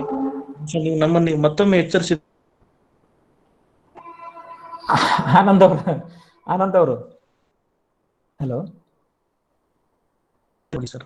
ಆನಂದ್ ಅವರು, ಎಸ್ ಸರ್. ನಾನೇ ನಿಮಗೆ ಪ್ರಶ್ನೆ ಕೇಳ್ತಿದ್ದೆ, ಸಪೋಸ್ ನೀವು ನನಗೆ ಅವಕಾಶ ಕೊಟ್ಟಿದ್ರಿ. ಯಾಕಂದ್ರೆ ಪ್ರಶ್ನೆಗಳಾಗಿ ಉಳಿದಿದ್ದಾವೆ. ಹೌದು, ನೀವು ಹೇಳೋದು ಸತ್ಯ. ನೋಡಿ, ಫಸ್ಟ್ ಪ್ರಶ್ನೆಗೆ ನಾನು ಉತ್ತರ ಏನಂತಾರೆ, all elected MPs and MLAs and elected members have kept quite mum. ಒಂದು ಪೊಲಿಟಿಕಲ್ ಪವರ್ ಅನ್ನ ಬಾಬಾ ಸಾಹೇಬ್ ಅಂಬೇಡ್ಕರ್ ಅವರು ಸಂವಿಧಾನದ ಅಡಿಯಲ್ಲಿ ಜನಗಳಿಗೆ ಕೊಟ್ರೆ ಇವರು ಏನ್ ಮಾಡ್ತಾ ಇದ್ದಾರೆ ಅನ್ನೋದೊಂದು ಎಲ್ಲ ಗಂಭೀರವಾದ ಪ್ರಶ್ನೆ ಉಳಿದಿದೆ ನಮ್ಮ ಹತ್ರ. ಎರಡನೇ ಪ್ರಶ್ನೆಗೆ ಉತ್ತರ ಏನಂತಂದ್ರೆ, ಈ ಡೈಲ್ಯೂಷನ್ಸ್ ಏನಿದಾವಲ್ಲ, ಡೈಲ್ಯೂಷನ್ಸ್ ಯಾಕೆ ಆಗ್ತಾ ಇದಾವೆ ಅಂತ ಅನ್ನೋದಕ್ಕೆ ಸಿಂಪಲ್ ರೀಸನ್ ಹೇಳಿದ್ರೆ, ನಿಮ್ಗೆ ರಿಸರ್ವೇಶನ್ ಬಗ್ಗೆ ಕಾನ್ಸೆಪ್ಟ್ ಬಂದಾಗ, ಸ್ವಾಮಿ ಒಂದು ನಿಮಿಷ, ಈಗ ನನ್ನ ಹತ್ರ ಎಷ್ಟು 26 ಜನ ಹೇಳಿದಿರಿ, 26 ಜನ ಉಳಿದಿರಿ, 26 ಜನಗಳಿಗೆ ನಾನೊಂದು ಸ್ಟೇಟ್ಮೆಂಟ್ ಮಾಡ್ತೀನಿ, ನಮಗೆ ಇವತ್ತಿಂದ ರಿಸರ್ವೇಶನ್ ಬೇಡ, ನಮಗೆ ಯಾರಿಗೆ ಇವತ್ತಿನಿಂದ ರಿಸರ್ವೇಶನ್ ಬೇಡ. ಆದ್ರೆ ನಾವು ಈ ಭಾರತ ದೇಶದ ಪ್ರಜೆ, ಈ ಭಾರತ ದೇಶದ ಸಂಪನ್ಮೂಲ, ಈ ಭಾರತ ದೇಶದ ನೈಸರ್ಗಿಕತೆ ಎಲ್ಲನೂ ನಮಗೆ ಬೇಕು ಸ್ವಾಮಿ, ನಮಗೆಲ್ಲದರಲ್ಲಿ ಪಾಲ್ ಕೊಡಿ, ನೀವು ರಿಸರ್ವೇಶನ್ ಇಟ್ಕೊಳ್ಳಿ. ನಿಮ್ಮ ಭೂಮಿಯಲ್ಲಿ ನಮಗೆ ಪಾಲ್ ಬೇಕು, ನಿಮ್ಮ ಬ್ಯಾಂಕ್ಗಳಲ್ಲಿ ನಮ್ಗೆ ಪಾಲ್ ಬೇಕು, ನಿಮ್ಮ ಇಂಡಸ್ಟ್ರಿಗಳಲ್ಲಿ ನಮಗೆ ಪಾಲ್ ಬೇಕು, ನಿಮ್ಮ ಗಣಿಗಾರಿಕೆಗಳಲ್ಲಿ ನಿಮ್ಗೆ ಪಾಲ್ ಬೇಕು, ನಿಮ್ಮ ಟ್ರಾನ್ಸ್ಪೋರ್ಟೇಷನ್ ಸಿಸ್ಟಮ್ದಲ್ಲಿ ನಮಗೆ ಪಾಲ್ ಬೇಕು, ನಿಮ್ಮ ಆಲ್ ಆಟೋಮೊಬೈಲ್ಸ್ ಅಲ್ಲಿ ನಮಗೆ ಪಾಲ್ ಬೇಕು. ನಮಗೆ ಪ್ರತಿಯೊಬ್ಬರಿಗೂ ನಮ್ಮದೇ ಆದ ನಿಟ್ಟಿನಲ್ಲಿ ನಮಗೆ ಏನ್ ಭಾರತ ದೇಶದ ಒಬ್ಬ ಪ್ರಜೆಯಾಗಿ ನಮಗೆ ಏನ್ ಸಿಗಬಹುದು, ನೀವೇನು ಅನುಭವಿಸ್ತಾ ಇದ್ದೀರಲ್ಲ ಆ ಎಲ್ಲ ಅನುಭವಗಳು ನನಗೂ ಬೇಕು, ನನಗೆ ರಿಸರ್ವೇಶನ್ ಬೇಡ. ಇದಕ್ಕೆ ನಿಮ್ಮ ಅಭಿಪ್ರಾಯ ಏನು? ಅಬ್ಸಲ್ಯೂಟ್ಲಿ ರೈಟ್ ಸರ್, ಕರೆಕ್ಟ್ ಇದೆ ಸರ್. ಆನಂದ್, ನಾವ್ ಎದಕ್ ಬೆನ್ನತ್ತೀವಿ ಗೊತ್ತಾ? ಬರೇ ರಿಸರ್ವೇಶನ್ ಬೆನ್ನತ್ತೀವಿ, ನಾವು ಉಳ್ಕದ್ ಮಾತಾಡ್ತಾನೆ ಇಲ್ಲ. Yes sir, yes sir, absolutely. ಅಲ್ರಿ ಸ್ವಾಮಿ, ನಾವು ರಿಸರ್ವೇಶನ್ ಬೇಡಲ್ಲ, ನಮ್ಗೆ ಎದಕ್ ಬೇಕು ರಿಸರ್ವೇಶನ್? ಹೌದು ಸರ್. ನಮಗ್ ಭೂಮಿ ಕೊಡಿ ಸ್ವಾಮಿ, ನಮ್ ಭೂಮಿಯಲ್ಲಿ ನಾವು ಮಾಡ್ಕೊಂತಿರ್ತೀವಿ. ಈ ದಿಕ್ಕಿನಲ್ಲಿ ಯಾಕೆ ಯೋಚನೆ ಮಾಡ್ತಾ ಇಲ್ಲ ಸರ್? ಸರ್, ಈ ದಿಕ್ಕಿನಲ್ಲಿ ನಾವು ಯಾಕೆ ಯೋಚನೆ ಮಾಡಿಲ್ಲ? ಇದುವರೆಗೆ 25 ವರ್ಷದಲ್ಲಿ ನಾಯಕರುಗಳು ಮತ್ತೆ ವಿದ್ಯಾವಂತರಾಗಿದ್ದೀವಿ ನಾವೆಲ್ಲ. ಯಾಕೆ ನಾವು ಈ ದಿಕ್ಕಿನಲ್ಲಿ, ನೀವು ಹೇಳಿದ್ರಲ್ಲ that is correct, that is ಬೇಕಾಗಿದೆ ನಮಗೆ. ಆ ದಿಕ್ಕಲ್ಲಿ ನಾವು ಯಾಕೆ ಯೋಚನೆ ಮಾಡ್ತಾ ಇಲ್ಲ? ಇವತ್ತು ಅವ್ರೇನ್ ಮಾಡ್ತಾ ಇದ್ದಾರೆ, ಮಠ ಮಂದಿರಗಳಿಗೆ ಕರ್ಕೊಂಡು ಹೋಗ್ಬಿಡ್ತಾ ಇದ್ದಾರೆ ನಾಯಕರುಗಳು, ವಿದ್ಯಾವಂತರನ್ನೆಲ್ಲರನ್ನು. ಮತ್ತೆ ನಾವಿಗೆ ಹೇಗೆ ಪರಿಹಾರ ಕಂಡುಕೊಳ್ಳೋದು? ಪರಿಹಾರ ಇದ್ರ ಬಗ್ಗೆ ತುಂಬಾ ಮುಂಚೆನೆ ಯೋಚನೆ ಮಾಡಿ ಹೇಳಿದ್ದಾರೆ, ಇದೇ ವಿಷಯದ ಬಗ್ಗೆ ನೀವ್ ಹೇಳಿದ್ದನ್ನೇ. ಈಗ ಮತ್ತೆ ನೀವ್ ಹೇಳಿದ್ರ ತುಂಬಾ ಚೆನ್ನಾಗಿದೆ ಸರ್, ಅದನ್ನ ಹೇಗೆ ಇಂಪ್ಲಿಮೆಂಟ್ ಮಾಡೋದು? ಈಗ ನಾಗೇಶ್ ಅವ್ರೆ, ನಾಗೇಶ್ ಅಲ್ವಾ ನಿಮ್ಮ ಹೆಸರು? ಹೌದು ಸರ್, ಹೌದು ಸರ್. ನಾಗೇಶ್ ಅವ್ರೆ, ಈಗ ಏನ್ ಮಾಡ್ಬೇಕು ಅಂತ ಒಂದು ವಿಚಾರಗಳು ಬಂದಾಗ ನಮ್ಮ ಅಸಹಾಯಕತೆ ಎಷ್ಟು ಮಟ್ಟಿಗೆ ನಾವು ಆಗಿದ್ದೀವಿ ಅಂತಂದ್ರೆ, ನಾವು ಎಲ್ಲಿಯೂ ಕೂಡ ಯುನೈಟ್ ಆಗ್ಲಿಕ್ಕೆ ಸಾಧ್ಯನೇ ಇಲ್ಲಾರದಂತ ಪರಿಸ್ಥಿತಿ ನಿರ್ಮಾಣ ಆಗಿದೆ. ಅದಕ್ಕೆ ನಾವು ಅದಕ್ಕೆ ಒಂದು ಮಾತು ಹೇಳಿದ್ದೇನೆ, it is deviating and misleading the Indian democracy ಅಂತ ಹೇಳಿ. ಈ ಮಿಸ್ಲೀಡು, ಈ ಡಿವಿಯೇಷನ್ಸ್ ಗಳನ್ನ ನಾವು ಹೇಗೆ ನಿವಾರಣೆ ಮಾಡಬೇಕು ಅನ್ನೋದು ಒಂದು ದೊಡ್ಡ ಚಿಂತನೆಗಳಲ್ಲಿ ನಾವು ಬೆಳಿಬೇಕಾಗಿದೆ. ಒಂದೇ ಒಂದು ಪ್ರಶ್ನೆಗೆ ಸ್ಪಷ್ಟ ಉತ್ತರಗಳು ಇರುವುದಿಲ್ಲ. ಬಾಬಾ ಸಾಹೇಬ್ ಅಂಬೇಡ್ಕರ್ ವಿಚಾರಕ್ಕೆ ಸಂಬಂಧಪಟ್ಟಂತೆ ಇದು ಒಂದೇ ಉತ್ತರ ಅಂತ ನನಗೆ ಹೇಳಲಿಕ್ಕೆ ಆಗಲ್ಲ, ಹೌದಲ್ವಾ? ಹೌದು. ಅದಕ್ಕೆ ನಮ್ದು ಏನಂತಂದ್ರೆ, ನಾವು ಎಲ್ಲಿ ತಪ್ಪಲಿಕ್ಕತ್ತಿದೀವಿ ಅಂದ್ರೆ, ನಾವು we have failed in our duties to tell Babasaheb Ambedkar to our children, our family, our neighbor, our relations, in our society. ಇದು ತಪ್ಪಲ್ವಾ? ಮತ್ತೆ ನಮ್ಗೆ ಶಕ್ತಿ ಎಲ್ಲಿ ಬರ್ಬೇಕು ಸರ್? ಈಗ ನಮ್ಮಲ್ಲಿ ವಿದ್ಯಾವಂತರ ಸಂಖ್ಯೆ ಅವತ್ತು ಬರೀ ಅಂಬೇಡ್ಕರ್ ಇದ್ದಾಗ ಅವರ ಇದರಲ್ಲಿ 8% ಇತ್ತು. ಇವತ್ತು 80% ಮೋರ್ ದೆನ್ ವಿದ್ಯಾವಂತರ ಸಂಖ್ಯೆ ಇದೆ, ಮತ್ತೆ ಎಂಪ್ಲಾಯೀಸ್ಗಳು ಇದ್ದಾರೆ. ಬಟ್ ಈ ಸ್ಥಿತಿನಲ್ಲೂ ಕೂಡ ನಾವು ಜಾತಿಯನ್ನ ಇಟ್ಕೊಂಡು, ಮೌಢ್ಯವನ್ನ ಇಟ್ಕೊಂಡು ಹೇಗೆ ನಾವು ಸಂವಿಧಾನದ ಅಡಿಯಲ್ಲಿ ನಾವು ಮತ್ತೆ ಪುನರುತ್ಥಾನ ಮಾಡ್ತೀವಿ, ಅಂಬೇಡ್ಕರ್ ಆಶಯಗಳನ್ನ ನಾವು ಈಡೇರಿಸ್ತೀವಿ ಅಂತ ಭರವಸೆ ಇದೆ ಸರ್? ಕೊನೆಯ ಭಾಷಣ ಮಾರ್ಚ್ದಲ್ಲಿ 1950ರಲ್ಲಿ ಬಾಬಾ ಸಾಹೇಬರು ಲೇಬರ್ ಕಾನ್ಫರೆನ್ಸ್ ಅನ್ನ ಅಡ್ರೆಸ್ ಮಾಡ್ಕೋತಾ ಹತ್ರವತ್ತ ಕಣ್ಣನ್ನೀರು ತೆಗೆದ್ರೆ. ಅವತ್ತು The educated class has deceived me. The educated class has deceived me ಅಂತ ಕಂಡ ನೀರ್ ತೆಗೆದಾಕ್ತಿರ್ರಿ ಅವರು. ಆದ್ರೆ ನಮ್ ಎಜುಕೇಟೆಡ್ ಕ್ಲಾಸ್ ಹೇಗಿತ್ತು ಬಾಬಾ ಸಾಹೇಬ್ ಇದ್ದಾಗ ಹೇಗಿತ್ತು ಅಂದ್ರೆ ಈಗ ಹೆಂಗಿದೆ ಅನ್ನೋದು ನಿಮ್ಗೆ ಲೆಕ್ಕ ಹಾಕ್ಲಿಕ್ಕೆ ಆಗಲ್ರಿ. ಅದನ್ನೇ ಸರ್, ಅದನ್ನೇ. ಹೌದಲ್ವಾ? ಹೌದು. ಅದಕ್ಕೆ ಅವ್ರು ಬಾಬಾ ಸಾಹೇಬ್ ಇನ್ನೊಂದು ನಿಮ್ಮ ಇದಕ್ಕೆ ಸಂಬಂಧಪಟ್ಟಂತೆ ಸ್ವಾಮಿ ಹೇಗಿರುತ್ತೆ ಅಂದ್ರೆ ಬನಾರಸ್ ಹಿಂದೂ ಯೂನಿವರ್ಸಿಟಿ ಕೊಡ್ತೀವಿ ನಿಮ್ ಹಿಂದೂಗಳಿಗೆ ತಗೋರಿ ಅಂತ ಅವ್ರಿಗೆ ಕೊಟ್ರು. ಮೌಲಾನಾ ಶಹಬಾಜ್ ಯೂನಿವರ್ಸಿಟಿ ಕೊಡ್ತೇವೆ, ಅಲ್ಲಿಗರ್ ಮುಸ್ಲಿಂ ಯೂನಿವರ್ಸಿಟಿ ತಗೋರಿ ಅಂತ ಅವ್ರಿಗೆ ಕೊಟ್ರು. ಬಾಬಾ ಸಾಹೇಬ್ ಅಂಬೇಡ್ಕರ್ ಕರೆದ್ರು, ನಿಮ್ಗೆ ಯಾವ ಯೂನಿವರ್ಸಿಟಿ ಬೇಕು ಹೇಳು ಅಂತೇಳಿ. ಬಾಬಾ ಸಾಹೇಬ್ರು ಏನ್ ಕೇಳಿದ್ರು ಗೊತ್ತಾ? ನನಗೆ ಯೂನಿವರ್ಸಿಟಿ ಬೇಕಾಗಿಲ್ಲ, ನನಗೆ 5 ನಮ್ಮ ನಮ್ಮ ನಮ್ಮ ವಿದ್ಯಾರ್ಥಿಗಳನ್ನ ಬೇರೆ ದೇಶಕ್ಕೆ ಹೆಚ್ಚಿನ ವ್ಯಾಸಂಗಕ್ಕೆ ಕಳಿಸಿದ್ರೆ ಒಬ್ಬ ವಿದ್ಯಾರ್ಥಿ ಹೆಚ್ಚಿನ ವ್ಯಾಸಂಗವನ್ನು ಪಡೆದುಕೊಂಡು ಬಂದ್ರೆ ಒಬ್ಬ ವಿದ್ಯಾರ್ಥಿ 50 ವಿಶ್ವವಿದ್ಯಾಲಯಗಳ ಸಮ ಆಗಬಲ್ಲ ಅನ್ನೋ ಕನಸು ನನಗಿದೆ ಅಂತ ಹೇಳಿ 5 ಮಂದಿನ ಅವಾಗ ಫಾರಂ ಕಳಿಸಿದರು. ಅದರಲ್ಲಿ ಡಾಕ್ಟರ್ KR ನಾರಾಯಣ ಅವರು ಒಬ್ರು. ಸ್ವಾಮಿ ನಾಗೇಶ್ವರ, ಹೌದೌದು, ಕರೆಕ್ಟ್. ಒಬ್ಬ ವ್ಯಕ್ತಿ ಫಾರಿನ್ ಹೋಗಿ ಬಂದು ಎಷ್ಟು ಯೂನಿವರ್ಸಿಟಿ ತೆಗೆದ್ರಿ? ಇದು ನಮ್ಮ ಸಮಾಜದಲ್ಲಿ ನಮ್ಮ ದೇಶದಲ್ಲಿ ಇರ್ತಕ್ಕಂಥ ನ್ಯೂನ್ಯತೆಗಳು. ಸರ್, ಮತ್ತೆ ಈ ಕಾನ್ಸ್ಟಿಟ್ಯೂಷನ್, ನಮ್ದು ಕಾನ್ಸ್ಟಿಟ್ಯೂಷನ್ ಇದೆಯಲ್ಲ, ಈ ಕಾನ್ಸ್ಟಿಟ್ಯೂಷನ್ ಅವರು ನಾವು ಅನ್ಕೊಂಡಿದ್ದು ಚಾಪೆ ಕೆಳಗಡೆ ನುಗ್ಗಕ್ಕಾಗಲ್ಲ ಅನ್ಬಿಟ್ಟು ಅವ್ರು ರಂಗೋಲಿ ಕೆಳಗಡೆ ಸೇಫ್ ಆಗಿದ್ದಾರೆ ಸರ್. ಈಗ ಆ ಕಾನ್ಸ್ಟಿಟ್ಯೂಷನ್ ಅಡಿನಲ್ಲಿ ನಾವು ಏನು ಅಂಬೇಡ್ಕರ್ ಅವರು ವಿರೋಧಿಸ್ತಾ ಇದ್ರು ಅವತ್ತೊಂದು ದಿನ, ಅದೇ ಶಕ್ತಿಗಳು ಇವತ್ತು ಆರಾಮಾಗಿ ಸೇಫ್ ಆಗಿ ಅದೇ ಕಾನೂನು ಅಡಿಯಲ್ಲಿ ಅದೇ ನ್ಯಾಯಾಲಯಗಳ ಮುಖೇನ ಸೇಫ್ ಆಗಿದ್ದಾರೆ ಅಂತ ಅನ್ಸಲ್ವಾ ಸರ್ ಇವತ್ತು ಟುಡೇ? ಅದೇ ಕಾನ್ಸ್ಟಿಟ್ಯೂಷನ್ ಅಡಿಯಲ್ಲಿ ನಾವು ಹೇಗೆ ಅದನ್ನ ಬದಲಾವಣೆ ಮಾಡೋದು? ಈಗ in future that's very difficult ಅನ್ಸುತ್ತೆ. ಯಾಕೆಂದ್ರೆ ಅವ್ರು ಕಂಟ್ರೋಲ್ ತಗೊಬಿಟ್ಟಿದ್ದಾರೆ. ಈಗ ನಾವು ತಾಲಿಬಾನ್ ಅನ್ನೋ ಹೋರಾಟವನ್ನ ಗಮನಿಸ್ತಾ ಇದೀವಿ. ಬಟ್ ಭಾರತದ ನೂಲಿಬಾನ್ ಅಂತ ನಾವೇನ್ ಕರಿತೀವಿ, ಆ ನೂಲಿಬಾನ್ ಸಂಸ್ಕೃತಿ ಏನ್ ಮಾಡಿದೆ ಅಂದ್ರೆ ಹೋರಾಟನೇ ಮಾಡದೆ ಅಧಿಕಾರವನ್ನ ಅಂಬೇಡ್ಕರ್ ಬಗೆಯಾಗಿ ಕ್ಯಾಪ್ಚರ್ ಮಾಡಿ ಇಟ್ಕೊಂಡಿದ್ರು. ಅದೇ ರೀತಿ ಇವತ್ತಿಗೂ ಕೂಡ ಅದನ್ನ ಕ್ಯಾಪ್ಚರ್ ಮಾಡಿ ಇನ್ನೂ ಸುಭದ್ರವಾಗಿದ್ದಾರೆ. ಅವತ್ತಿಗಿಂತ ಇವತ್ತು ಸುಭದ್ರವಾಗಿದ್ದಾರೆ. ಅವತ್ತು ಬ್ರಿಟಿಷ್ ಇದ್ರು, ಇವತ್ತು ಬ್ರಿಟಿಷರು ಇಲ್ಲ. ಇವರು ಸುಭದ್ರವಾಗಿದ್ದಾರೆ ಅನ್ಸಲ್ವಾ ಸರ್?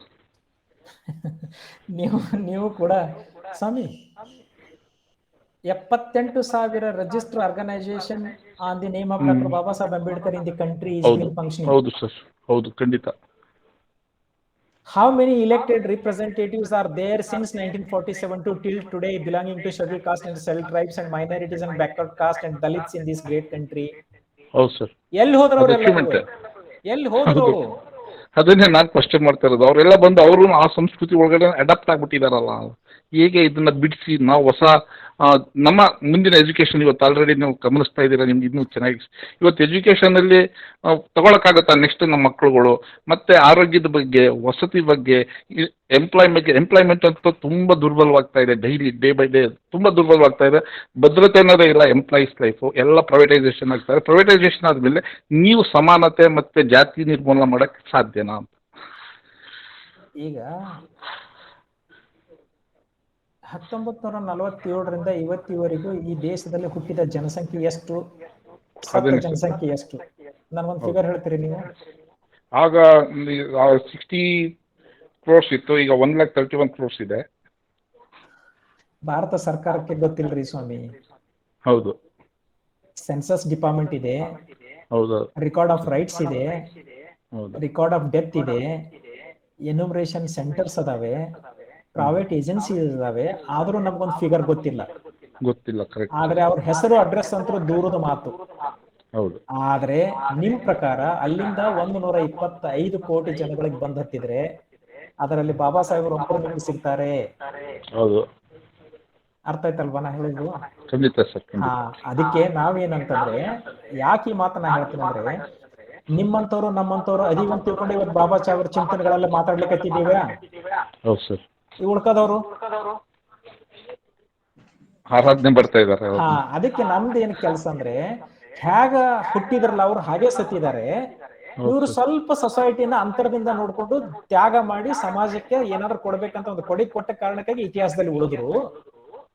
ನಾವು ನೀವು ಚಿಂತನೆ ಮಾಡಿ ನಮ್ಮ ಸಮಾಜಗಳನ್ನ ಹೇಗೆ ಉಳಿಸ್ಬೇಕಂತ ಏನಾದ್ರು ನಾವು ಮಾಡಿದ್ರೆ ನಾವು ಇತಿಹಾಸದಲ್ಲಿ ಉಳಿತೀವಿ. ನಮ್ಗೆ ಯಾಕೆ ಬೇಕಂದ್ರೆ ಅವ್ರ ಹೆಸರಿಲ್ಲಾರ್ದು ಹೋಗ್ತಾರೆ.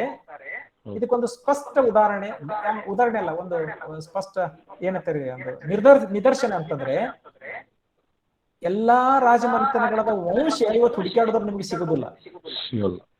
ಯಾಕಂದ್ರೆ ಅವರು ಆಗಿನ ಕಾಲದಲ್ಲಿರ್ತಕ್ಕಂಥ ಸೇವಕರಿಂದ ಶಾಪ ತಿಂದಂತ ಜನಾಂಗ ಅದು. ಸರ್, ಈ ಪ್ರಶ್ನೆಗೆ ನಂದು ಮೊದಲು ಇಂಟರ್ವ್ಯೂ ಆಗ್ತೀನಿ ಸರ್. ಈಗ ಹೇಳಿದ್ರಲ್ಲ, ಆಗ ನಾವು ರಾಜ್ಯಗಳು 56 ಜನ ನೋಡ್ತಾ ಇದ್ವಿ, ಈಗ ಬರೀ 3 ಜನದ ಕೈಲಿದೆ ಸರ್. ಅಂಬಾನಿ, ಅದಾನಿ ಅವರೇ ಇದ್ದಾರೆ, ಈಗ ಅವರೇ ರೂಲಿಂಗ್ ಮಾಡ್ತಾ ಇದ್ದಾರೆ, ಅವ್ರ ಕೈಲೇ ಇದೆ. ಬೇರೆಯವರೆಲ್ಲ ಅವ್ರಿಗೆ ಒಂದ್ ರೀತಿಯಲ್ಲಿ ಗುಲಾಮರಾಗಿನೇ ಕೆಲಸ ಮಾಡ್ತಾ ಇದ್ದಾರೆ ಅನ್ಸಲ್ವಾ ಸರ್? ಈಗ ನನಗ ನಿಮಗಲ್ರಿ, ಎಲ್ಲರಿಗೂ ಗೊತ್ತಿದೆ. ಅದನ್ನೇ ನಾನು ಹೇಳಿದ್ದು, ಇಷ್ಟೆಲ್ಲ ಆಗ್ತಾ ಇದೆ, ನಾವ್ ಯಾಕೆ ಮಾತಾಡ್ತಾ ಇಲ್ಲ? ಈ ಪ್ರಶ್ನೆ ನಿಮ್ದು ನಮ್ದು ಪ್ರಶ್ನೆ ಏನಂತಂದ್ರೆ, ನಾನು ಸ್ವಲ್ಪ ಇವತ್ತು ನನಗೆ ಅತಿಥಿ ಅಂತ ಕರೆದ್ರೆ ನಾ ಮಾತಾಡತ್ತೀನಿ, ನೀವು ಕರೆದ್ರೆ ನೀವು ಮಾತಾಡ್ತೀರಲ್ಲ. ನಾನು ಅಲ್ಲ, ಅದು ಮಾತಾಡ್ಬಿಟ್ಟು ನಾವು ಟೈಮ್ ಪಾಸ್ ಮಾಡ್ತಾ ಇದೀವಿ ಅನ್ಸಲ್ವಾ ಸರ್? ಮತ್ತೆ ನಮ್ ಜನಗಳಿಗೆ ಮಾತಾಡಿ ನಾವು ಇದು ಮಾಡ್ತಾ ಇದೀವಿ ಅಂತ. ಇದನ್ನ ಟೈಮ್ ಪಾಸ್ ಅನ್ನಕ್ ಹೋಗ್ಬೇಡ್ರಿ, ಎಲ್ಲೋ ಒಂದ್ ಕಡೆ. ಮತ್ತೆ ಅಲ್ಲ ಸರ್, ಅನುಭವಿಸ್ತಾ ಇದೀವಲ್ಲ ಈಗ ನೋಡಿ. ಎಜುಕೇಶನ್ ಅಲ್ಲಿ ಎಷ್ಟು ಡಿಸ್ಕ್ರಿಮಿನೇಷನ್ಸ್ ಇವೆ ಅಂದ್ರೆ, ಸ್ಟೇಟು, ರಾಜ್ಯ, ಸರ್ಕಾರಿ, ಅರೆ ಸರ್ಕಾರಿ, ಏನೇನೋ ಹೆಸರುಗಳು ಇಟ್ಕೊಂಡು CBSE, ICSE, ಇಂಟರ್ನ್ಯಾಷನಲ್ ಸ್ಕೂಲ್ಸ್ಗಳೆಲ್ಲ ಮಾಡ್ಕೊಂಡಿದೀವಲ್ಲ. ಈ ಶಾಲೆಗಳಿಗೆ ಹೋಗೋ ಮಕ್ಳುಗಳು ಯಾರು? ನೀವು ಹೈರಾರ್ಕಿನಲ್ಲಿ ಇರ್ತಾರಲ್ಲ ಅವ್ರ ಮಕ್ಳುಗಳು, ಬಡತನದಲ್ಲಿ ಇರ್ತಾರಲ್ಲ ಆ ಮಕ್ಳುಗಳಿಗೆ ಹೇಗೆ ನೀವು ಅಪ್ಡೇಟ್ ಮಾಡಕ್ ಸಾಧ್ಯ? ನಾವು ಒಂದೇ ಒಂದು ಅಜೆಂಡಾ ಇದೆ, ರಿಸರ್ವೇಶನ್ ತೆಗಿಬೇಕಂತ. ಯಾಕೆ ಅರ್ಥ ಹೌದು ಸರ್, ಹೌದು. ಯಾಕೆ ಇಲ್ಲ? ಯಾಕೆ ಅನ್ನೋದು ಅದೇ ಕ್ವಶನ್ ಆಗ್ತಾರೆ. ಇಷ್ಟೆಲ್ಲ ನಮ್ಗೆ ಹೇಳಿದ್ರೆ ಸರ್, 1000 ಗಟ್ಟಲೆ ಆರ್ಗನೈಸೇಷನ್ಸ್ಗಳಿವೆ, ಅದರಲ್ಲಿ ಕಷ್ಟ ಅನುಭವಿಸ್ತಿರೋ ಜನ ಇದ್ದಾರೆ. ಓನ್ಲಿ 3% ಜನ ಎಂಜಾಯಿಂಗ್ ದ ಕಾನ್ಸ್ಟಿಟ್ಯೂಷನ್ ಅನಿಸ್ತಾ ಇದೆ, ಫ್ರೀಡಮ್ ಅನಿಸ್ತಾ ಇದೆ. ಅದಕ್ಕೆ ನಮಗೆ ನಮ್ಮ ಮೀಸಲಾತಿ ಬೇಡ ಅಂತ ನಾವೇ ಡಿಕ್ಲೇರ್ ಮಾಡ್ಕೊಳ್ಳೋದು. ಅದು ಮಾಡ್ಕೊಂಡು ನಮ್ಗೆ ನೀವು ಕೇಳಿದ್ರಲ್ಲ sir, the points very good. ಅದನ್ನ ನಾವು ಇದುವರೆಗೆ ಎತ್ತೇ ಇಲ್ಲ ಸರ್, ನಾವು ಸರಿಯಾಗಿ. ನಾಗೇಶ್ ಬೇರೆ ಅವಕಾಶ ಕೊಡಿ. Okay, thank you sir. Sorry sir, ಇಲ್ಲ ಕಂಟಿನ್ಯೂಷನ್.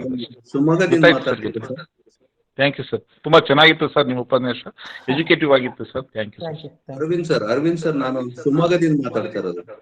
ಹೇಳ್ರಿ. ನಾನು ಕುಂದನ್ ಸರ್, ಶಿವಮೊಗ್ಗದಿಂದ. ನಾವು ನಿಮ್ಮ ತಲೆಮಾರಿನವರು, ನಿಮ್ಮ ಮುಂದಿನ ನಿಮ್ಮ ಸ್ಟೂಡೆಂಟ್ಸ್ ಅಂತ ಅನ್ಬೋದು. ಅಲ್ಲಿವರೆಗೆ ಈ ಅಂಬೇಡ್ಕರ್ ಸಾಹಿತ್ಯ, ಅಂಬೇಡ್ಕರ್ ಮೌಲ್ಯ, ಅಂಬೇಡ್ಕರ್ ಹಿಟ್ ಅಂತ ಏನ್ ಹೇಳ್ತೀವೋ ಅದನ್ನ ಬಹಳ ಜೀವಂತವಾಗಿತ್ತು ಅನ್ನೋಕ್ಕಿಂತಲೂ ಬಲಶಾಲಿಯಾಗಿತ್ತು ಅಂತ ಹೇಳ್ಬೋದು ಸರ್. ಆದ್ರೆ ಇತ್ತೀಚಿನ ಯುವಕರನ್ನು ನೋಡಿದ್ರೆ ಅವರು ಹಿಡಿಯುವ ದಾರಿ, ಅವರು ಚುನಾವಣೆಯಲ್ಲಿ ಅಡ್ಡಾಡುವ ಪರಿ ಮತ್ತು ಅವರು ಶಿಕ್ಷಣದ ಒಂದು ವೈಖರಿಯನ್ನ ನೋಡಿದ್ರೆ ಎಲ್ಲೋ ಒಂದ್ ಕಡೆ ದೊಡ್ಡವರಾಗಿರ್ತಕ್ಕಂಥ ನಾವೇ ಅವರನ್ನ ದಾರಿಗೆ ತರ್ಲಿಕ್ಕೆ ಎಡವಿದಿವೇನೋ ಅಂತ ಅನ್ಸಲ್ವಾ ಸರ್? ನಾನು ಆಗ್ಲೇ ಹೇಳಿದ್ನಲ್ರಿ ಗುರು, ನಾವು we are failed in our duties to mould our children. ನಾಳೆ ಹೊರಗೆ ಹುಡುಗರು ಅನ್ನೋದಕ್ಕಿಂತ ನಮ್ಮ ಮಕ್ಕಳಿಗೆ ನಾವೇ ಮಾತಾಡ್ಕೊಳ್ಳೋನಲ್ಲ. ಹೌದು ಸರ್, ಈಗ ನಮ್ಮನ್ನ ಹಾಸ್ಟೆಲ್ಗೆ ಬರ್ತಿದ್ರು ದೊಡ್ಡವರು, IAS ಅಧಿಕಾರಿಗಳು ಬರ್ತಿದ್ರು, ನೀವು ಹೇಗಿರ್ಬೇಕು, ನಿಮಗ್ ಕೊಟ್ಟಿದ್ದ ಸವಲತ್ತು ಯಾರು, ಅದನ್ನ ನಾವು ಹೇಗೆ ಮುಂದಿನ ಪೀಳಿಗೆಗೆ ಪೇ ಬ್ಯಾಕ್ ಟು ಸೊಸೈಟಿ ಅಂತ ತಾವೇನ್ ಬಹಳ ಚೆನ್ನಾಗಿ ಹೇಳಿದ್ರು.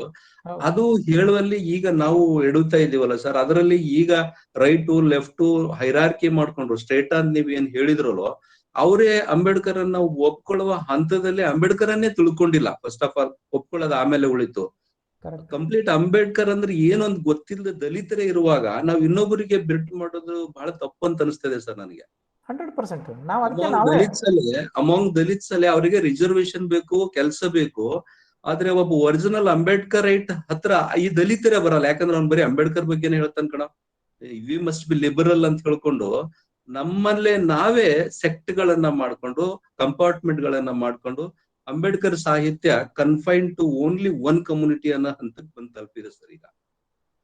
ಈಗ ನಾವು ಅದನ್ನ ಯಾವ ರೀತಿ ಇನ್ನು ಅಪ್ಪರ್ ಹೈಯರ್ ಎಂಡಿಗೆ ತಗೊಂಡು ಹೋಗ್ಬೇಕು, ಅಥವಾ ಅದನ್ನ ಯಾವ ರೀತಿ ಇನ್ನು ಸ್ಪ್ರೆಡ್ ಮಾಡ್ಬೇಕು ಅನ್ನೋದ್ರ ಬಗ್ಗೆ ಸ್ವಲ್ಪ ಹೇಳಿ sir. Mother is giving a birth to a baby. Yes sir. At the cost of two important extremity. She has to register horrible pains while delivering a baby because of her rebirth. And another one extremity is she is getting a motherhood, which is the highest satisfaction in the society. Because of these two reasons, she has to register the horrible pains and give a birth to baby. Yeah. If you ask her husband that at the time of your delivery, at the time of your wife's delivery, she has registered horrible pain ಅಂತ ನೀವು ಕೇಳಿದ್ರೆ, ಆ ವ್ಯಕ್ತಿ ಇಲ್ಲ ಬಹಳ ತೊಂದರೆ ತಗೊಂಡ್ಲ ನಾನು ಹೇಳ್ತಿ ಬದುಕುಳಿದ ಗ್ರೇಟು ಅಷ್ಟಿರೋ ತ್ರಾಸ ಯಾರು ತಗೊಳ್ಳಿಲ್ಲ ಅಂತ ಹೇಳಿ as if he is expressing the pain as if he underwent in at the time of delivery. ಹಾಗೆ ಈ ರಿಸರ್ವೇಶನ್ ಪಡ್ಕೊಂಡವರು, ಅದರ ನೋವನ್ನು ಅನುಭವಿಸಿದವರು, ಹೋರಾಟ ಮಾಡಿದವರು, ಸ್ವಾಮಿ ಮಂಡಲ್ ಕಮಿಷನ್ ರಿಪೋರ್ಟ್ ನಲ್ಲಿ ನಾವು ಬೀದಿಗೆ ನಿಂತು ಹೋರಾಟ ಮಾಡಿದೆವು ಬ್ಯಾಕ್ವರ್ಡ್ ಕಾಸ್ಟ್ ಜನಗಳ ಸಂಬಂಧ. ಅದು SC/ST ರಿಸರ್ವೇಶನ್ ಅಲ್ಲ, ಇಡೀ ದೇಶಕ್ಕೆ SC/ST ದವರು ಬ್ಯಾಕ್ ಬೋನ್ ಆಗಿ ನಿಂತ್ಕೊಂಡು ಮಂಡಲ್ ಕಮಿಷನ್ ಅನ್ನ ಇಂಪ್ಲಿಮೆಂಟ್ ಮಾಡಿ ಈ ದೇಶದಲ್ಲಿ ಬ್ಯಾಕ್ವರ್ಡ್ ಕಾಸ್ಟ್ ಅಂಡ್ ಮೈನಾರಿಟಿಗೆ ರಿಸರ್ವೇಶನ್ ಅದರಿಂದ ಸಿಕ್ಕಿದ್ದೆ. ಆದ್ರೆ ಅದಕ್ಕೆ ಸಲ್ತಕ್ಕಂಥ ಗೌರವ SC/ST ಗಳಿಗೆ. ಆದ್ರೆ ಪಡೆದುಕೊಂಡಂತವ್ರು ಇವತ್ತು ದೊಡ್ಡ ವೈರಿಗಳಾಗಿ ನೋಡ್ತಾ ಇದ್ದಾರೆ. ಈ ಮಾತನ್ನ ಯಾಕೆ ಹೇಳ್ತೀನಿ ಅಂದ್ರೆ, ಆ ನೋವನ್ನು ಅನುಭವಿಸಿದ ತಾಯಿ ಅದನ್ನು ವಿಭ್ರಂಜನೆಯಿಂದ ಹೇಳ್ತಕ್ಕಂಥ ಈ ಜನಾಂಗ ಎರಡಕ್ಕೂ ಕೂಡ ಎಲ್ಲಿ ಮ್ಯಾಚ್ ಆಗ್ತಾ ಇಲ್ಲ. ಆ miss match is being happen in India right now. ನಾವು ವಿ ಕಾಂಟ್ ಸಪರೇಟ್ ಆಕೆ ಅವನ್ ಹೆಂಡತಿ ಗಂಡ ಅಂತ ಬೇರ್ಪಡಿಸಕ್ ಆಗಲ್ಲ ನಮಗ. ಆ ಸಿಚುವೇಶನ್ ಇವತ್ತು ನಮ್ಮ ನಿರ್ಮಾಣ ಆಗಿದ್ದಾರೆ ಆನಂದ್ ಅವ್ರ. ಇದು ನಮ್ಮೆಲ್ಲರ ಸಂದಿಗ್ಧ ಪ್ರಶ್ನೆ. ನಿಮ್ಮ ನೋವು ನನಗೆ ಅರ್ಥ ಆಕೈತಿ. ನಾವು ಸ್ವಲ್ಪ ಯಾಕಂದ್ರೆ ಇಲ್ಲಿ ಅಲ್ಲಿ ಯಾರ್ಯಾರು ಇದಾರೋ ನನಗೂ ಗೊತ್ತಿಲ್ಲ. ನಾವು ಸ್ಫೂರ್ತಿ ನಾ ಮಾತಾಡಕ್ ನಿಂತು ಪೂರ್ತಿ ಓಪನ್ ಮಾತಾಡ್ತೀನಿ. ಬಹಳ ಮಂದಿಗೆ ಹರ್ಟ್ ಆಕೈತಿ. ಇಲ್ಲ ಸರ್, ನಿಮ್ ಸ್ವಂತಿಕೆ ಏನಿಲ್ಲ ಸರ್, ಅಲ್ಲಿ ನಿಮ್ ಸ್ವಂತಿಕೆ ಏನಿಲ್ಲ ಸರ್. ಅಲ್ಲ ಸರ್, ನಿಮ್ ಸ್ವಂತಿಕೆ ಏನಿಲ್ಲ, ಬೇಸ್ಡ್ ಆನ್ ಲಿಟರೇಚರ್ ಮಾತಾಡ್ತಿದಾರೆ ಸರ್ ನೀವು. ಕರೆಕ್ಟ್. ಆದ್ರೆ ನಮಗೂ ನೋವು ಇದೆ ಒಳಗಿನ. ನಾನು ನೀವ್ ಹೆಂಗ್ ಪ್ರಶ್ನೆ ಕೇಳಿದ್ರಲ್ಲ ಅಂತವೆಲ್ಲ ಹೊರಗೆ ತೆಗಿಬೇಕು ಅನಿಸ್ತೈತಿ. ಆದ್ರ ಮುಂದೆ ನನಗೊಂದು ಹೆದರಿಕೆ ಏನಂತಂದ್ರೆ, ಇಷ್ಟೆಲ್ಲಾ ಮಾತಾಡಿದ್ರು ಅದಕ್ಕೆ ಬಿಗ್ ಜೀರೋ ಔಟ್ಕಮ್ ಅಂತಂದಾಗ why should I scratch my head ಅನ್ನೋದೊಂದು ಬಂದ್ಬಿಡ್ತೈತಿ ಮತ್ತೆ. ಬೇಡ ಸರ್, ನೀವು ಸೊನ್ನೆದೆಡೆಗೆ ಕೊಂಡೊಯ್ಲಿಕ್ಕೆ ನಾವು ಕಾರಣ ಆಗ್ತೀವಿ ಸರ್. ಅಟ್ಲೀಸ್ಟ್ ಇಷ್ಟು ಜನ ವೆಬಿನಾರ್ ಅಲ್ಲಿ ಇಂತ ಒಂದು ಒಳ್ಳೆ ಉಪನ್ಯಾಸ ಆಯೋಜಕರಿಗೆ ಖಂಡಿತ ಧನ್ಯವಾದಗಳು. ಅರವಿಂದ್ ಸರ್, ಬಹಳ ಮೌಲ್ಯಯುತವಾದ ವಿದ್ಯುತ್ ಭರಿತ ಭಾಷಣ ಇತ್ತು ಸರ್. ಇವತ್ ನಾವ್ 20 ಜನ ಇದ್ದಿರ್ಬೋದು, ಇದು 200 ಜನರಿಗೆ 2000 ಜನರಿಗೆ ಹೋಗಂತ ಸಾಧ್ಯತೆನೂ ಇದೆ. ಅಗಳೇನ ಹೇಳಿದ್ದೆ ನಿಮ್ಗೆ, ಎಷ್ಟು ಮಂದಿ ಲಕ್ಷ ಕೋಟಿ ಗಟ್ಟಲೆ ಮಂದಿ ಹುಟ್ಟಿದ್ರು ಸತ್ರು ಅವ್ರನ್ನ ಬೇಕಾಗಿಲ್ಲ. ಬಟ್ ಬಾಬಾ ಸಾಹೇಬ್ರ ಅಂತವ್ರ ಹೆಸರುಗಳು ಇತಿಹಾಸದಲ್ಲಿ ಇದಾವಲ್ಲ, ಅಂತವ್ರಿಂದ ಸಾಧ್ಯ. ಇನ್ನೂ ದೇಶ ಉಳಿದಿದೆ, ಇನ್ನೂ ನಾವು ಚೆನ್ನಾಗಿದೀವಿ ಅಂದ್ರೆ ನಿಮ್ಮಂತವ್ರಲಿಂದ ಉಳಿದಿದೆ. ಅದನ್ನ ಮಾತ್ರ ಸ್ಪಷ್ಟ ಅರ್ಥ ಮಾಡ್ಕೊಂಡ್ಬಿಟ್ರಿ ನೀವು. ಎಲ್ಲೇ ಒಂದ್ ಕಡೆ ನಮ್ಗೆ ಹ್ಯೂಮನ್ ಸೊಸೈಟಿ ಇದೆ, ಹ್ಯೂಮನ್ ಕನ್ಸರ್ನ್ ಇದೆ, ಎಲ್ಲೇ ಒಂದ್ ಕಡೆ ಕಾಳಜಿ ಇದೆ. ಆ ಕಾಳಜಿನೇ ನಮ್ಮನ್ನೆಲ್ಲರನ್ನ ಇಲ್ಲಿ ತನಕ ಹಿಡ್ಕೊಂಡು ಬಂದಿದೆ. ಇಲ್ಲಾಂದ್ರೆ ನಾವು ಔರಂಗ ಆಗ್ತಿದ್ದೇವಲ್ಲ. ಒಂದು ಸತ್ಯ ಹೇಳ್ತೀನಿ ನಿಮಗ, ಬಾಬಾ ಸಾಹೇಬ್ರನ್ನ ಯಾರು ತಿಳ್ಕೊಳ್ಳೋದಿಲ್ಲಲ್ಲ ಅವ್ರ ಬಗ್ಗೆ, ಬಾಬಾ ಸಾಹೇಬ್ರಿಗೆ ಮಾತಾಡಕ್ ಶಕ್ತಿನೂ ಇಲ್ಲ, ಧೈರ್ಯನೂ ಬರೋದಿಲ್ಲ ಯಾರಿಗೆ. ಮೋಸ್ಟ್ ಪವರ್ಫುಲ್ ಪವರ್ ರೀ ಅದು. ಅದಕ್ಕೆ ಹೇಳಿದೆ ನಿಮ್ಗೆ ಒಂದು ಸ್ಟೇಟ್ಮೆಂಟ್ ಹೇಳಿ, ನಾ ಇನ್ನೂ ನೆನಪೈತಿಲ್ಲ ಗೊತ್ತಿಲ್ಲ. Dead Ambedkar is most dangerous than the alive ಅಂತೇಳಿ. ಹೌದಲ್ರಿ? ನಾವು ದಿನ ಅಂಬೇಡ್ಕರ್ ತರ್ತೀವಿಲ್ಲೋ, ಮತ್ತ ಅವ್ರಿಗೆ ದೊಡ್ಡ ಡೇಂಜರ್ ಅಲ್ಲ ಅನ್ನೋದು. ಮತ್ರಿ ಇದಾವೆ ಇಂಥವು ಬಹಳ ಇದಾವೆ. ಅದಕ್ಕೆ ನಾವೇನ್ ಮಾಡ್ಬೇಕಂದ್ರೆ, ಇನ್ನೂ ಇಂಥ ಭಾಷಣಗಳನ್ನ ಬರೇ ವೆಬಿನಾರ್ದಲ್ಲಿ ಬೇಡ, ಸ್ವಲ್ಪ ಈ ಕರೋನಾ ತಿಳುವಳಿಕೆ ಆಗ್ಲಿ ಒಂದು ಸಂಯೋಜನೆ ಮಾಡಿ ಪ್ರಬಂಧಗಳನ್ನ ಮಂಡಿಸ್ಲಿಕ್ಕೆ ಹಚ್ಚಿ, ಅದರ್ಲಿಂದ ಇರ್ತಕ್ಕಂಥ ಹೊಸ ಹೊಸ ವಿಚಾರಗಳನ್ನಷ್ಟೇ, ಎಲ್ಲ ಪ್ರಬಂಧ ಅಲ್ಲ, ಹೊಸ ಹೊಸ ವಿಚಾರಗಳನ್ನು ತಗೊಂಡು ಒಂದು ಬ್ರೋಷರ್ ತರ ಮಾಡಿ ಅದನ್ನ ನಾವು ಸರ್ಕ್ಯುಲೇಟ್ ಮಾಡಿ ಅದರಿಂದ ಮೂವ್ಮೆಂಟ್ ರೀಸ್ಟಾರ್ಟ್ ಮಾಡೋಣ. ಏನ್ ತೊಂದರೆ ಇಲ್ಲ, ಮಾಡೋಣ. ಅದ್ಭುತವಾದ ಮಾತು ಸರ್. ಮುಂದಿನ ದಿನಗಳಲ್ಲಿ ಆ ನಿಟ್ಟಲ್ಲಿ ನಮ್ಮ ಯಂಗ್ಸ್ಟರ್ಸ್ ಒಂದು ಗೈಡ್ಲೈನ್ಸ್ ಕೊಡೋಣ ನಾವು. ಬಾಬಾ ಸಾಹೇಬ್ರು ಒಬ್ರು ಇಷ್ಟು ಮಾಡಿದ್ದಾರೆ, ನಾವೆಲ್ಲ ಇಷ್ಟು ಮಂದಿ ಇದ್ಕೊಂಡು ಮಾಡಕ್ಕಾಗಲ್ಲ ಅಂದ್ರೆ ಏನ್ರಿ? ತುಂಬಾ ಸ್ಪೇಸ್ ಇದೆ ಸರ್, ತುಂಬಾ ಸ್ಪೇಸ್ ಇದೆ ಮಾಡೋದಕ್ಕೆ. ನೀವು ನಿಮ್ಮಂತವ್ರ ನೇತೃತ್ವ ವಹಿಸಿದ್ರೆ ಖಂಡಿತ ಯಶಸ್ವಿ ಆಗುತ್ತೆ ಸರ್. ದಯವಿಟ್ಟು ಒಂದ್ ಮಾತು ತಿಳ್ಕೊರಿ, ನಾನು 35 ವರ್ಷ ಆಯ್ತು ಮೂವ್ಮೆಂಟ್ ನಲ್ಲಿ ಇದೀನಿ. ನಾವ್ ಯಾವ್ದು ನೇತೃತ್ವ ವಹಿಸಿಲ್ಲ. ಯಾಕಂತ ಕೇಳಿದ್ರೆ, ನೇತೃತ್ವ ಅನ್ನೋ ವರ್ಡ್ ಯಾವಾಗ ಯೂಸ್ ಮಾಡ್ತಿರಲ್ಲ, ನನ್ನ 4 ಮಂದಿ ಜಗ್ಗಿ ಬಿಡ್ತಾರೆ, ನಾ ಕೆಳಗ್ ಬೀಳ್ತೀನಿ, ಮತ್ತೆ ಹೇಳಕ್ ಆಗಲ್ಲ ನಮ್ಗೆ. ಅದಕ್ಕೆ ಯಾರೂ ನೇತೃತ್ವ ಬೇಡ, ಎಲ್ಲರೂ ಸಮುದಾಯವಾಗಿ ಒಂದು ಮಾರ್ಚ್ ನಲ್ಲಿ ಹೊಂಟಿರ್ತೀವಲ್ಲ, ರೋಡ್ ಮಾರ್ಚ್ ನಲ್ಲಿ ಎಲ್ಲರೂ ಈಕ್ವಲ್ ಇಂಪಾರ್ಟೆಂಟ್.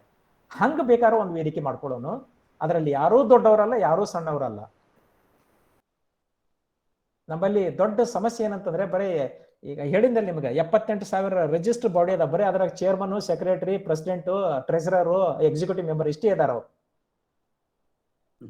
ಅಂತವ್ ಆ ಕಡೆಯಿಂದ ಆಗೋದಿಲ್ರಿ, ಮೂವ್ಮೆಂಟ್ ಆಗೋದಿಲ್ಲ. ಅದು ನಾವು ಮೂವ್ಮೆಂಟ್ ಹೆಂಗ್ ಮಾಡ್ಬೇಕಂದ್ರೆ, ನಾವೆಲ್ಲರೂ ಹಿಂದೆ ಉಳಿಬೇಕು, ಸಣ್ಣ ಹುಡುಗರು ಮುಂದೆ ಬರ್ಬೇಕ್ರಿ. ನಾವು we have to make our students young students to be right march. ಯಾಕಂದ್ರೆ ಅವ್ರದ್ದು ಭವಿಷ್ಯ ಬಹಳ ದೂರ ಇರ್ತೈತಿ, ಮುಂದಿರ್ತೈತಿ. ಇನ್ನ ನಾವು ಅವ್ರಿಗೆ ಸಪೋರ್ಟಿವ್ ಆಗಿ ಸ್ಟ್ರೆಂತ್ ಆಗಿ ನಿಲ್ಲೋದು. ನಾವೇ ಲೀಡರ್ಶಿಪ್ ತಗೊಂಡೇವ್ ಅಂತಂದ್ರೆ ಅವಕ್ಕೆ ಅವಕಾಶ ಸಿಗೋದಿಲ್ಲ. ಅವ್ರನ್ನೇ ಲೀಡರ್ ಮಾಡೋಣ್ರಿ ನಾವೆಲ್ಲರೂ ಕೂಡಿ. ಸೆಲೆಕ್ಟೆಡ್ ಹುಡುಗರನ್ನ, ವಿದ್ಯಾರ್ಥಿಗಳನ್ನ ಮಾಡ್ಕೊಂಡು ತಯಾರು ಮಾಡಿ ಅವ್ರ ಹಿಂದಿರೋನು. ನನಗೆ ಒಂದು ಸ್ಪಷ್ಟತೆ ಹೇಳ್ತೀನಿ ನಿಮಗೆ, ಇಲ್ಲಿ ಯಾರಾದ್ರೂ ಪ್ರೊಫೆಸರ್ಸ್ ಎಷ್ಟು ಮಂದಿ ಇದ್ರೆ ಗೊತ್ತಿಲ್ಲ, ಅಂಬೇಡ್ಕರ್ ಸಂಬಂಧಪಟ್ಟಂತ PhD ಮಾಡೋರು ಎಲ್ಲರೂ ನನ್ನ ಫೋನ್ ನಂಬರ್ ತಗೊಳ್ರಿ, ನನ್ನ ಜೊತೆ ಕಾಂಟ್ಯಾಕ್ಟ್ ಮಾಡ್ರಿ. I will contribute my knowledge through your research. ಬೇಕಾದವ್ರು ಇರ್ಲಿಲ್ಲ, ಯಾವುದೇ ಸಬ್ಜೆಕ್ಟ್ ಇರಲಿ. ನನಗೆ ಬಾಬಾ ಸಾಹೇಬ್ರ ಮ್ಯಾಗೆ ಯಾರಾದರೂ ಸಂಶೋಧನೆ ಮಾಡ್ತಾ ಇದ್ರೆ I definitely contribute my knowledge and see to it your thesis is been valued in a high level dignity because of Ambedkar philosophy inside. ಮಾಡ್ರಿ ಮಾಡ್ರಿ, ನಮ್ಗೆ ಏನಾಗ್ತೈತಿ. ನಮಗೂ ಒಂದು ಅವಕಾಶ ಸಿಗಲಿಲ್ಲ ರಿಸರ್ಚ್ ಮಾಡಲಿಕ್ಕೆ, ಯಾಕಂದ್ರೆ ನಾವು ಸಬ್ಜೆಕ್ಟ್ ಸ್ಟಡಿ ಮಾಡಿಲ್ಲ ಎಲ್ಲಿನೂ. At least I have pleasure to be and part and parcel of your research. ಮಾಡ್ರಿ, ಯಾರು ಬೇಕಾದ್ರು ಮಾಡ್ರಿ, ಯಾವ ಯೂನಿವರ್ಸಿಟಿ ಅವ್ರು ಬೇಕಾದ್ರೂ ತಗೊಳ್ರಿ. ನೋಡಿ ಸ್ವಾಮಿ, ನಾನು ಸಬ್ಜೆಕ್ಟ್ ಓದಿಲ್ಲ. I became A director of Ambedkar study centre. Now I am A BOS member of Gulbarga University. Shortly I am going to be a guide in some other universities in Ambedkar studies. ನೋಡ್ರಿ, ನಾನು ಪದವಿನೇ ಇಲ್ಲ ನನಗೆ. ನಾ ಯಾಕೆ ಹೇಳ್ತೀನಿ ಅಂತಂದ್ರೆ, ನಮಗೆ basic ಆಗಿ ಪದವಿಗಳ ಮುಖಾಂತರ ಎಲ್ಲಾನು ಮಾಡ್ಬೇಕಂತ ಎಲ್ಲಿ ಇಲ್ಲಲ್ವಾ? That's what we have to use it.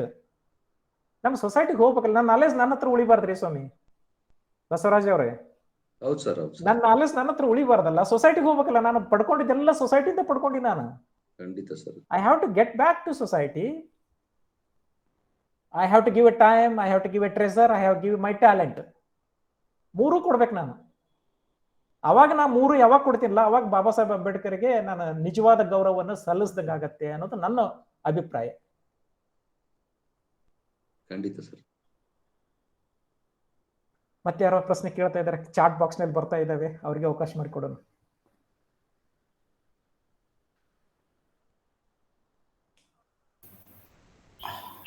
ಧನ್ಯವಾದಗಳು ಸರ್. ಕಾರ್ಯಕ್ರಮದ ಅಂತಿಮ ಘಟ್ಟ ಇದೀಗ ವಂದನಾರ್ಪಣೆಯನ್ನು ನಡೆಸಿಕೊಡಬೇಕಾಗಿ ಶ್ರೀಯುತ ಚಂದ್ರಶೇಖರ್ ಸರ್, ಛಾಯಾಗ್ರಾಹಕರು, ಮಂಗಳೂರು ವಿಶ್ವವಿದ್ಯಾಲಯ, ಇವರಲ್ಲಿ ಕೇಳಿಕೊಳ್ಳುತ್ತಿದ್ದೇನೆ. ನಮಸ್ಕಾರ sir. Jai Bhim sir. Jai Bhim sir. Sir, ಈ 7ನೇ ಸರಣಿ ಉಪನ್ಯಾಸ ಮಾಲಿಕೆಯಲ್ಲಿ ರಾಷ್ಟ್ರ ನಿರ್ಮಾಣದಲ್ಲಿ ಡಾಕ್ಟರ್ ಬಾಬಾ ಸಾಹೇಬ್ ಅಂಬೇಡ್ಕರ್ ಅವರ ಪಾತ್ರ ಎನ್ನುವ ವಿಷಯದ ಕುರಿತು ಬಹಳ ವಿಸ್ತೃತವಾಗಿ ವಿಷಯವನ್ನು ಮಂಡಿಸಿ ಮತ್ತು ಸಂವಾದದಲ್ಲಿ ಸಮರ್ಪಕ ಉತ್ತರವನ್ನು ನೀಡಿದ professor Arvind A Mulimani sir, ಪ್ರಾಧ್ಯಾಪಕರು, ಭೂಗೋಳ ಶಾಸ್ತ್ರ ವಿಭಾಗ, ಕರ್ನಾಟಕ ವಿಶ್ವವಿದ್ಯಾಲಯ, ಇವರಿಗೆ ನಮ್ಮ ವೇದಿಕೆಯ ಹಾಗೂ ನಿಮ್ಮೆಲ್ಲರ ಪರವಾಗಿ ಹೃತ್ಪೂರ್ವಕ ವಂದನೆಗಳನ್ನು ಸಲ್ಲಿಸ್ತಾ ಇದ್ದೀವಿ ಸರ್. ಧನ್ಯವಾದಗಳು ಸರ್. ಜೈ ಭೀಮ್. ಜೈ ಭೀಮ್. ಜೈ ಭೀಮ್ ಎಲ್ಲರಿಗೂ. ನಮ್ಮ ಈ ವೇದಿಕೆಯಲ್ಲಿ ಸಕ್ರಿಯವಾಗಿ ನಿರಂತರವಾಗಿ ಭಾಗವಹಿಸುತ್ತಿರುವ ನಮ್ಮ ವಿಶ್ವವಿದ್ಯಾನಿಲಯದ ಸಮಾನ ಮನಸ್ಕರಾದ ಪ್ರಾಧ್ಯಾಪಕರುಗಳು, ಹಾಗೆ ನಮ್ಮ ಸಮುದಾಯದ ಆಡಳಿತಾತ್ಮಕ ಸಿಬ್ಬಂದಿಗಳು, ಹಾಗೆ ಬೇರೆ ಬೇರೆ ವಿಶ್ವವಿದ್ಯಾನಿಲಯಗಳಿಂದ ಹಲವು ಪ್ರಾಧ್ಯಾಪಕರು ಸಕ್ರಿಯವಾಗಿ ನಮ್ಮ ಈ ವೇದಿಕೆಯಲ್ಲಿ ಭಾಗವಹಿಸ್ತಾ ಇದ್ದಾರೆ, ಸಂವಾದದಲ್ಲಿ ಪಾಲ್ಗೊಳ್ತಾ ಇದ್ದಾರೆ. ಇವರನ್ನು ತುಂಬ ಹೆಚ್ಚು ಪ್ರೀತಿಯಿಂದ ತುಂಬ ಹೃದಯದ ಧನ್ಯವಾದಗಳನ್ನು ಅರ್ಪಿಸ್ತೀನಿ ಸರ್. ಧನ್ಯವಾದಗಳು ಸರ್. ಹಾಗೆ ನಮ್ಮ ಬಾಬಾ ಸಾಹೇಬ್ ಚಿಂತನಾ ವೇದಿಕೆಯ ತತ್ವ ಸಿದ್ಧಾಂತಗಳ ಕುರಿತು ಉಪನ್ಯಾಸ ಮಾಲಿಕೆಯ ಫಲಾನುಭವಿಗಳು, ನಮ್ಮ ಸಂಶೋಧನಾ ವಿದ್ಯಾರ್ಥಿಗಳು ಹಾಗೂ ಸ್ನಾತಕೋತ್ತರ ವಿದ್ಯಾರ್ಥಿಗಳು, ಇವರು ಸಹ ಸಕ್ರಿಯವಾಗಿ ಪಾಲ್ಗೊಳ್ಳುತ್ತಿರುವುದು ಸಂತಸವನ್ನು ತಂದಿದೆ. ಇವರುಗಳಿಗೂ ನನ್ನ ಪ್ರೀತಿ ತುಂಬಿದ ಧನ್ಯವಾದಗಳು. ಈ 7ನೇ ಉಪನ್ಯಾಸ ಮಾಲಿಕೆಯ ನಿರೂಪಣೆಯನ್ನು ಮಾಡಿದಂತಹ ನನ್ನ ಸಹೋದರ ಸ್ನಾತಕೋತ್ತರ ಜಿಯಾಲಜಿ ವಿಭಾಗದ ವಿದ್ಯಾರ್ಥಿ ಸೂರಜ್, ತುಂಬ ಅಚ್ಚುಕಟ್ಟಾಗಿ ಬಹಳ ಸೊಗಸಾಗಿ ನಿಮ್ಮ ಕಾರ್ಯವನ್ನು ನಿರ್ವಹಿಸಿದ್ದೀರಿ. ಹಾಗೆ ಭೀಮಗೀತೆಯನ್ನಾಡಿದ ಗೆಳೆಯ ಸುನಿಲ್, ಇತಿಹಾಸ ವಿಭಾಗದ ಸಂಶೋಧನಾ ವಿದ್ಯಾರ್ಥಿ, ಅವರಿಗೂ ಪ್ರೀತಿ ತುಂಬಿದ ಧನ್ಯವಾದಗಳು. ನಮ್ಮ ಈ ವೇದಿಕೆಯಲ್ಲಿ ಸಕ್ರಿಯವಾಗಿ ಸದಸ್ಯರಾಗಿ ಬಹಳ ಉತ್ಸಾಹದಿಂದ ಕ್ರಿಯಾಶೀಲರಾಗಿ ಭಾಗವಹಿಸುತ್ತಿರುವ, ಹಾಗೆ ಇವತ್ತಿನ ಉಪನ್ಯಾಸ ಮಾಲಿಕೆಯ ಸಂಪನ್ಮೂಲ ವ್ಯಕ್ತಿಗಳ ಕಿರುಪರಿಚಯವನ್ನು ಮಾಡಿದ ನಮ್ಮ ಪ್ರೀತಿಯ ಡಾಕ್ಟರ್ ಮೋಹನೇಶ್ ಸಿಂಗೆ, ಸಮಾಜ ಕಾರ್ಯ ವಿಭಾಗದ ಪ್ರಾಧ್ಯಾಪಕರು, ಇವರಿಗೂ ಪ್ರೀತಿ ತುಂಬಿದ ಧನ್ಯವಾದಗಳು. ಹಾಗೆ ಎಲ್ಲರಿಗೂ ಸಹಕಾರ ನೀಡಿದಂಥ ಎಲ್ಲರಿಗೂ ಪ್ರೀತಿ ತುಂಬಿದ ಧನ್ಯವಾದಗಳು. ಮತ್ತೆ ಜೈ ಭೀಮ್ ಸರ್. ಜೈ ಭೀಮ್ ಸರ್. ಮುಂದೆ ಸಿಗೋಣ sir. Thank you. Jai Bhim. Jai Bhim. Jai Bhim sir. Thank you sir, thank you sir, thank you sir, ಎಲ್ಲರಿಗೂ ಜೈ Bhim. Thank you sir. Yes yes, thank you Suresh. Thank you sir. Thank you ಸಿಂಗೆ sir. Thank you sir, thank you sir, thank you ಎಲ್ಲರಿಗೂ, thank you. Thank you, thank you.